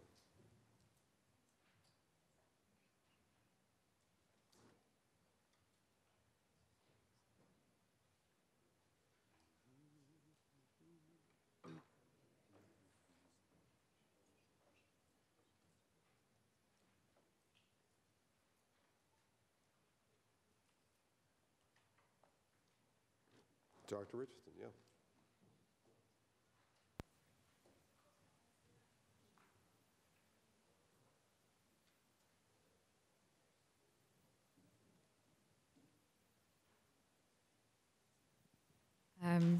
All right, so Mr. Mayor, members of council, thank you for the opportunity to speak with you today and for that inspiring conversation. Personally, I am thrilled that we are declaring this emergency. This is the issue of our time. My name is Kate Flynn, and I'm the Acting Director for the Center for Climate Change Management at Mohawk College. The Center for Climate Change Management at Mohawk works as a catalyst to accelerate climate change action in our region. Our mission is to support our region's transition to a thriving low-carbon economy by helping public, private, and community partners collaborate on climate change initiatives. One of the initiatives that the Center for Climate Change Management supports is the Bay Area Climate Change Council, known as BAC, which you've probably heard referenced to a couple of times by our speakers today. Given the discussion today on declaring a climate change emergency, I'd like to provide the Council with an informational update on BAC. I believe that providing an update on the status of the Council and its plans for 2019 will help inform the Council's discussion and also be seen as a resource as you move into the next stages after declaring this emergency. Climate change is a multi-sector issue, and it's widely recognized that climate change solutions require an unprecedented level of partnership and collaboration. Recognizing the need for multi-sector solutions, the City of Hamilton originally proposed the development of a multi-sector coordinating committee on climate change in its 2015 Climate Change Action Plan. This proposed committee would develop and report on key climate actions in the city. The committee would consist of both municipal and community organizations and would be supported by a climate change coordinator. In 2017, the cities of Hamilton and Burlington decided to join together in order to broaden the scope and the impact of Climate Change Coordinating Committee. In partnership with the Center for Climate Change Management at Mohawk College, the cities joined together to develop the Bay Area Climate Change Council, again known as BAC. BAC met for the first time this past October. BAC is a collective impact initiative in advancing climate change action in the cities of Burlington and Hamilton through strategic leadership and shared expertise. It's made up of 14 community leaders whose goal is to support a climate change-ready region. BAC will accomplish this by promoting the adoption of deep mitigation and adaptation strategies that will reduce the impacts of climate change and foster vibrant, resilient neighborhoods. Bay Area Climate Change Council members include representatives from a diverse group of stakeholders. This includes the Hamilton and Halton Conservation Authorities, Environment Hamilton, the Hamilton Chamber of Commerce, the Hamilton Industrial Environmental Association, and several others who have expertise and an important role to play in climate change policy and practice. With such a big mandate, the Climate Change Council requires coordination support. BAC is currently supported by the cities of Hamilton and Burlington. A staff member from each of these cities, Burlington and Hamilton, provide an in-kind project management and coordination support. BAC is currently hosted at the Center for Climate Change Management at Mohawk, and as the city's lead partner, we've been providing ongoing support in the development and leadership of the council. BAC's structure was inspired by the Bay Area Restoration Council, a multi-sector collaboration that has successfully helped us manage the restoration of our harbor. When BAC was first proposed, the plan was to hire 2 coordinators to support BAC activities. However, the funding for these positions was provided through cap and trade, and when that program was canceled, funding was revoked in July 2018. Since then, Mohawk has worked with both cities to find alternative strategies to support the council. For example, in November, BAC was awarded a grant of $36,000 from the Atmospheric Fund to support strategic planning. Mohawk and city staff are currently developing a long-term plan to ensure that BAC has sustained financial and human resources. This winter, BAC members developed an ambitious 3-year work plan that focuses on supporting initiatives that will significantly reduce greenhouse gases and build resilience in our communities. In its inaugural year, BAC will be supporting the following initiatives: the adoption of progressive climate change policies within our cities, such as today's event, deep energy retrofit programs for homes and businesses. So by retrofitting current building stock, we can make our buildings more efficient. This will dramatically reduce greenhouse gases caused by heating and cooling, which are often achieved by burning natural gas.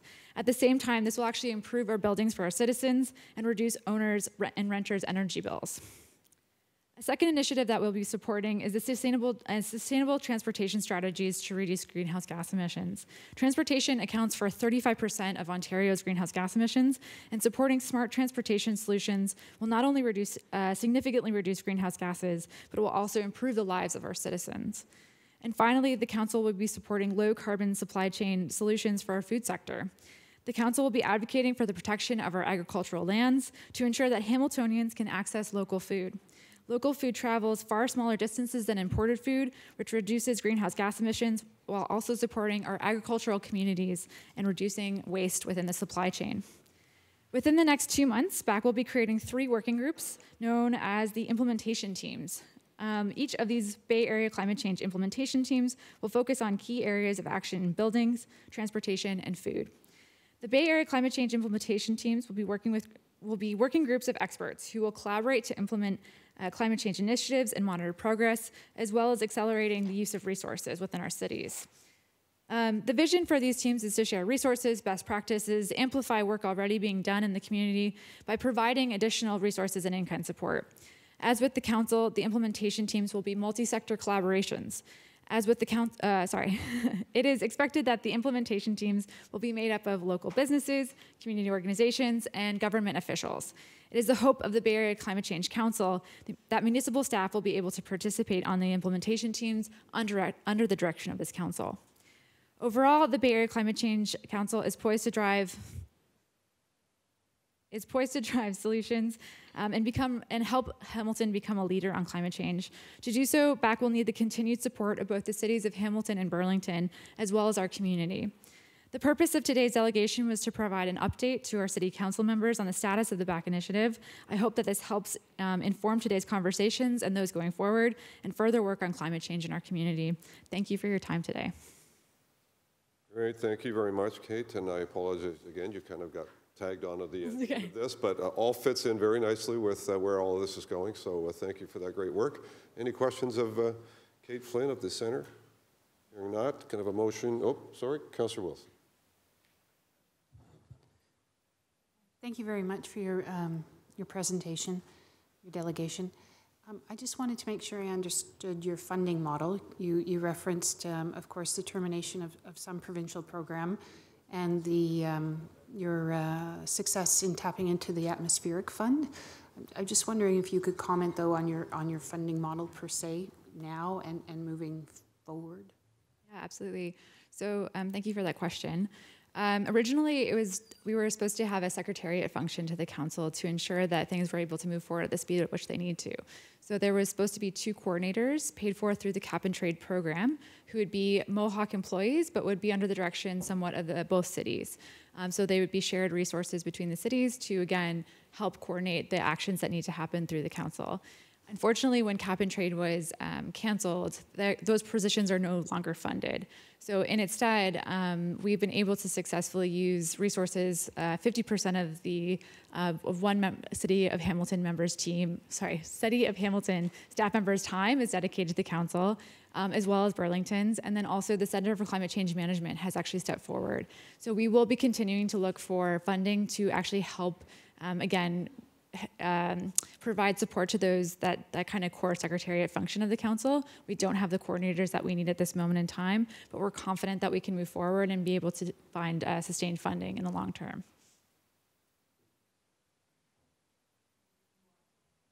Yes, yes.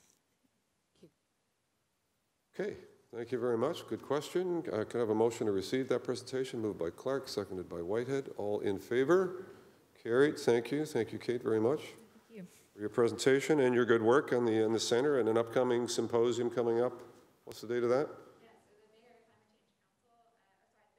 Climate Change Summit, a 4-day immersive experience on solutions for climate change, will be hosted March 25th to 29th. And we're ending with the first ever Climate Change Youth Summit, where we'll have a full day where we'll be engaging our young people in actions that they can take in their communities to make climate change action happen. Great job. Thank you. Appreciate that. Very good. We're moving on to item 9.1, consumption and treatment services in Hamilton. Yep. Climate emergency. Just to close the loop on the climate emergency you had mentioned after the delegation. So it began with Environment Hamilton's delegation. Linda and crew had a number of objectives recognized in their slideshow. We don't need to call them up. I would just refer all of them to maybe Trevor as our point person here at Board of Health, and then he can then relay them to the appropriate staff, because there were planning objectives, there were health objectives, there were a number of different divisions. So if that's okay, if I can just maybe just direction, don't even need a motion. Make a motion. Let's get it I'll on the refer record it to be sure. to So Trevor moved by to yourself, seconded by disseminate to the Councillor various Clark. important stuff. To refer And then that all of those points be reported back to in June in your 120-day motion. Thank you. So moved and seconded. That's a formal motion, so it's a referral motion, so we can just vote on it, correct? Do you want to speak to this motion? To this motion?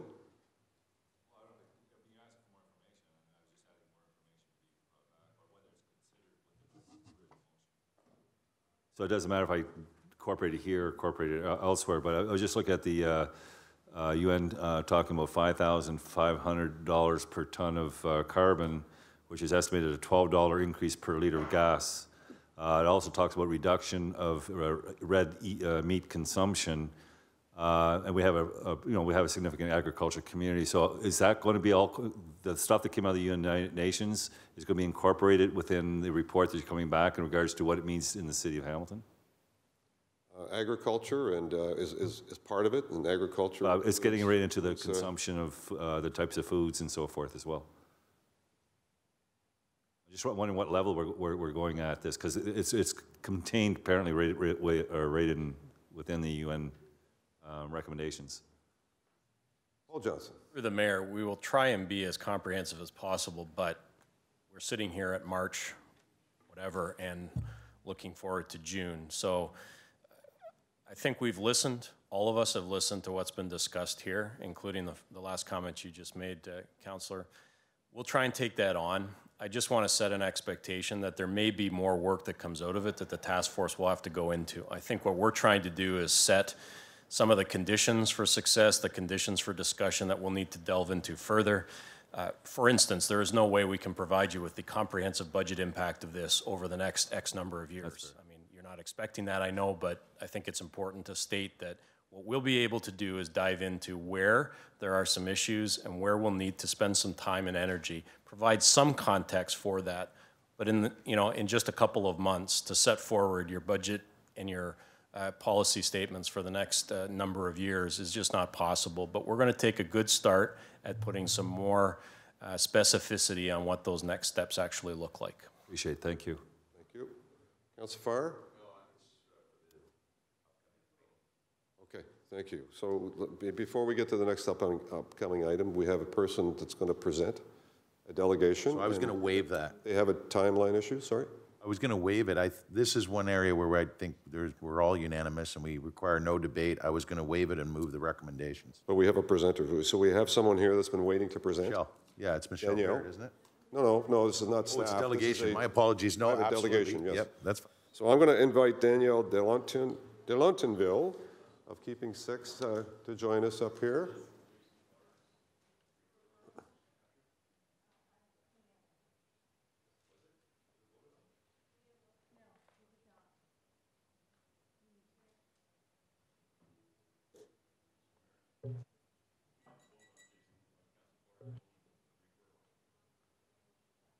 Did we not vote on it? Okay. So all in favor? Yep.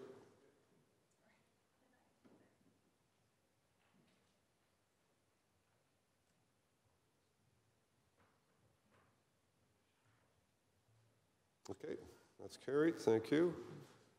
And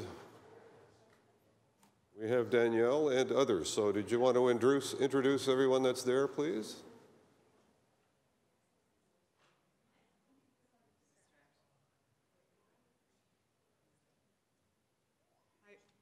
Is that good? Yeah. Okay, so I'm happy to hear that maybe our presentation is redundant. Is that what you're saying? You just wanted to skip over and approve it? Excellent. Okay. So we will still use our 5 minutes just to speak in support of this. So my name is Lisa, and this is Danny and Jody, and we're here on behalf of a group called Keeping Six, Hamilton Harm Reduction Action League. And the four of us and a couple of other people met working at Hamilton Urban Core's overdose prevention site starting back in June of 2018.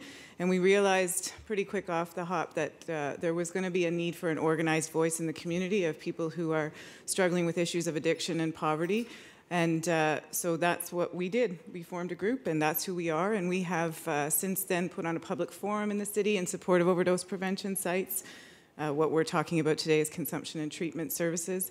As well, we have started hosting in the last 6 weeks weekly drop-ins in the city at the library for people who are living on the streets, facing issues of addiction and poverty. And those drop-ins have been really, really successful, and as a group, we really feel like we have our finger on the pulse in terms of what's happening in that community and what people see as needs. And so we're really pleased to be here today to speak in support of the medical officer of health applying for a CTS. So I'm going to hand it over to Danny next.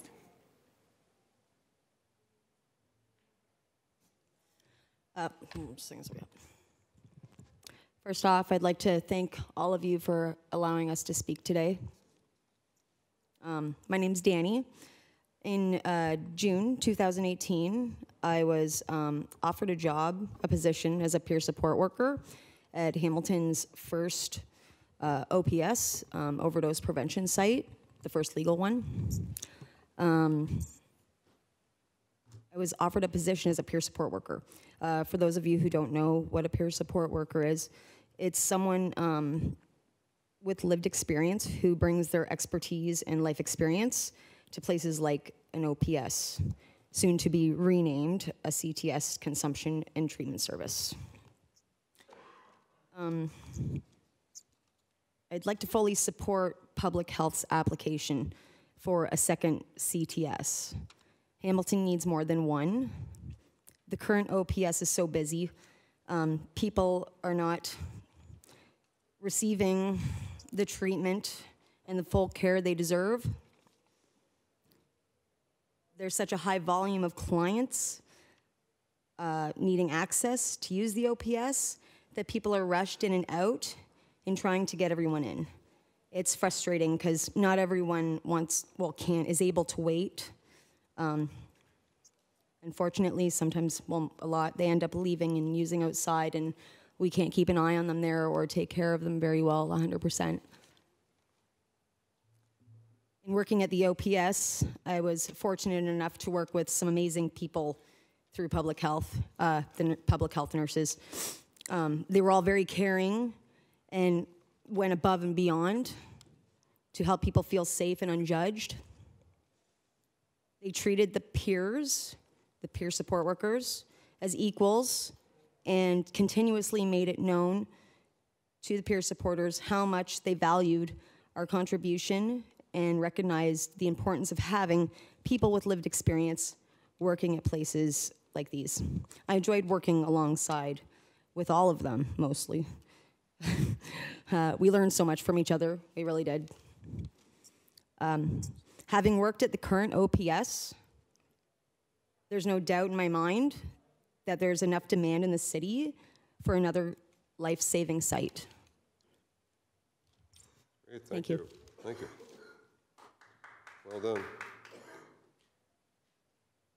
And you are, sir?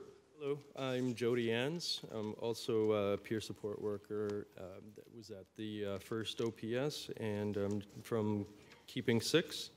also speaking in support of public health for CTS application. Probably running out of time very soon here anyway, so because they said pretty much what I actually wrote a whole bunch because I was having some ideas of that this thing could actually be besides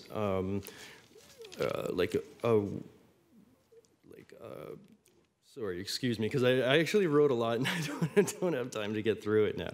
But I think this can actually possibly be something beyond a lifeguard station if we have public health and if we can get some of the partners back together as far as Shelter Health Network, the AIDS Network, CMHA, and with Keeping Six.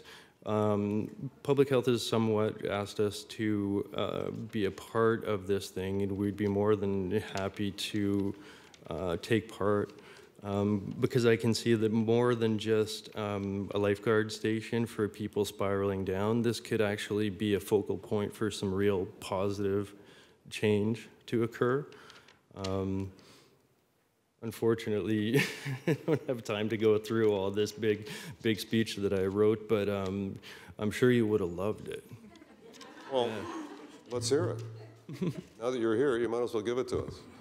Yeah? Yes. Okay. Okay. I didn't know if that was a little bit obnoxious doing that. Okay. Okay. So we're here to support public health because they invited Keeping Six to participate.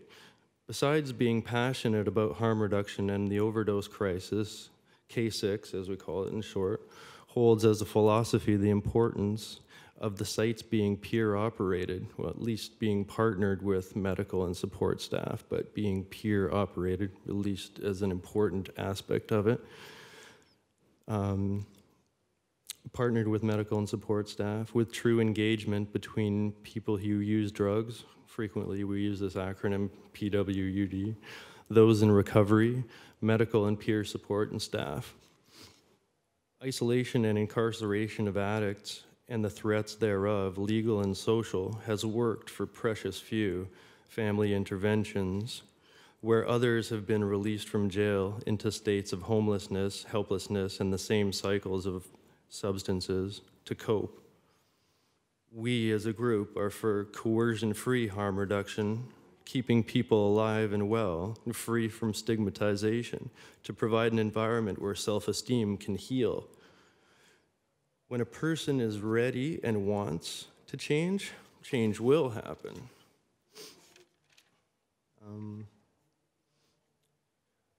The community partners that we worked with at the OPS previously, Public Health is proposing to work with, are solid and proven partners on this front.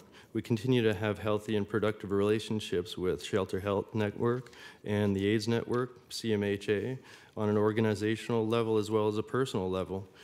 We've all worked well together, and as we surmounted all the crazy challenges of the city's first OPS, I think we could work well together once again. And so, as I kind of led off here, I'm just going to jump to the end of this because it is way too much, guys. But I think there is, besides just being the lifeguard station, this can be a real point of positive change to kind of reconnect a group that's been really marginalized. A lot of these people have been kind of pushed aside and said no from everybody all the time. But there's a way with the CTS sites that we can kind of reconnect that community into our larger community. And if public health can get Shelter Health and the AIDS Network and K6 back together, it'll just be like getting the band back together. Right? And that's it. That was worth waiting I'll leave for. that Thank whole you. page. Thank you. Well Thank done. you. You have questions, Councillor? Yep. Okay. Councillor Whitehead? Thank you. Well, we had the one presenter, forgot her name, but she talked about live experience and the fact that she's in front of us here today and she's obviously doing peer work with people caught in this crisis situation speaks how she turned her life around and, in a sense, hope to others. So I just wanted to thank her for coming forward, as well as the other presenters. Thank you. Okay, thank you very much, and thank you for the good work you're doing, and keep doing the good work, because we need you out there helping save lives and transform people. So thank you for that ongoing work. Hard work. I don't know if I could do what you do, so please keep doing it. Thank you.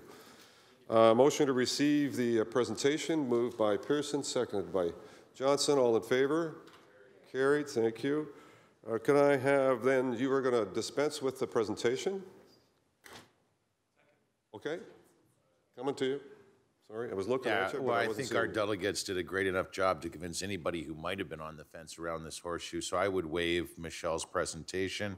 The recommendations are before us, and I would, given that we're hoping for some quick turnaround and a safe consumption and treatment site in our downtown, that'll be our second facility, and as discussed way back in 2017, I'd love to move the recommendations and hope for the best on that. There is a presentation. It's in your slide deck. So I want to waive the we can presentation still receive and that. move the recommendation. So receive the presentation, moved by yourself, second by Nan. All in favor? Carried. And on item 9.1, recommendation to have the medical officer of health apply. We need to vote electronically. Any comments or questions? Councillor Clark, sorry. Thank you, and I was fine with waiving the presentation, but there were some areas in the presentation that we should draw attention to. Slide number 7, which is the map for the city of Hamilton. Frequently I hear from residents that the drug addiction and substance abuse issues, it's a downtown issue. It's not a downtown issue. I mean, when you look at this map and you see it's in Dundas and you see it's in Stony Creek and Stony Creek Mountain and Central Mountain, it really does draw home that it's a much larger issue and it's not segregated to one geographical area, which frequently has been the cultural mindset for people across our community. When you look to slide 8 and the number of opioid-related paramedic incidents by ward, it also draws out that fact that it is much larger than just a downtown issue, that this is an issue that is hitting all geography, all social economic backgrounds, and it's something that we have to handle as a broader community. So the report, and I thank them for the report and the slide presentation. I hope the slide presentation was provided to the media because it really did pull out some key aspects of the report that really indicate that it's a much larger issue than just a Ward 2 or Ward 3 issue. It is a much broader issue across the entire jurisdiction. And I fully support the staff recommendation. It makes complete sense to me. But I think we do have to do a little bit of public education that substance abuse is not just relegated to one area of the city. I recall in my second term, we found needles in the Stony Creek Community Park. Mr. Paul and a few of the staff, I talked to them, but it shocked the community because they didn't think that that was an issue in downtown Stony Creek. But there we found the needles in the community park. And so that was my first epiphany or wake up on the matter. And when I dug in deeper with Dr. Richardson and staff, I found out that it was in my ward a lot broader than we thought. So this is a really important initiative that's happening. Thank you. Very, very important message. I appreciate your highlighting that because it's been an ongoing frustration to have that message out there on an ongoing basis. So the more that we can get it out there, the better. People understand that this is not just one area. It's right across the board. Councillor Whitehead. Thank you, Mr. Mayor. And I've been from day one being a big supporter of harm reduction approaches to these kinds of issues. So. Big supporter. Again, I want to thank the presenters coming forward. And the reason why I want to second the motion was to demonstrate that this isn't just a downtown issue, and having the 2 ward downtown councillors support it. It was symbolic to make it clear that this is a Hamilton issue, and that's why I want to second it. But I'm glad it's moving forward anyway. Thank you. Good point as well. Thank you, Councillor Pearson. Thank you, Mr. Mayor. And just a question, how soon, once this goes forward to council, we're putting in the application, what's usually the timelines to come back for the funding from the province? Michelle? Do we have an idea? Through you, Mr. Mayor. So if the application is, we don't have exact timelines, we would expect to hear relatively soon.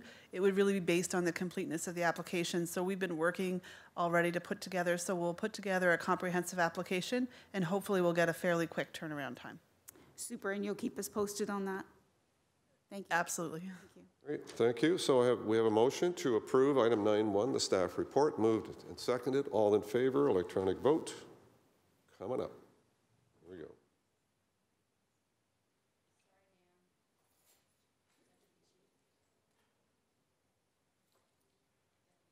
And that is approved as well. Thank you all very much. Thank you, staff, for an excellent report and slide deck, actually. And I do hope that that's gone to the media. I think it's an important message for sure. There are no other items of business. If there are not, I have a motion to adjourn, moved by Danko, seconded by Wilson. All in favor? Carried. Thank you all very much.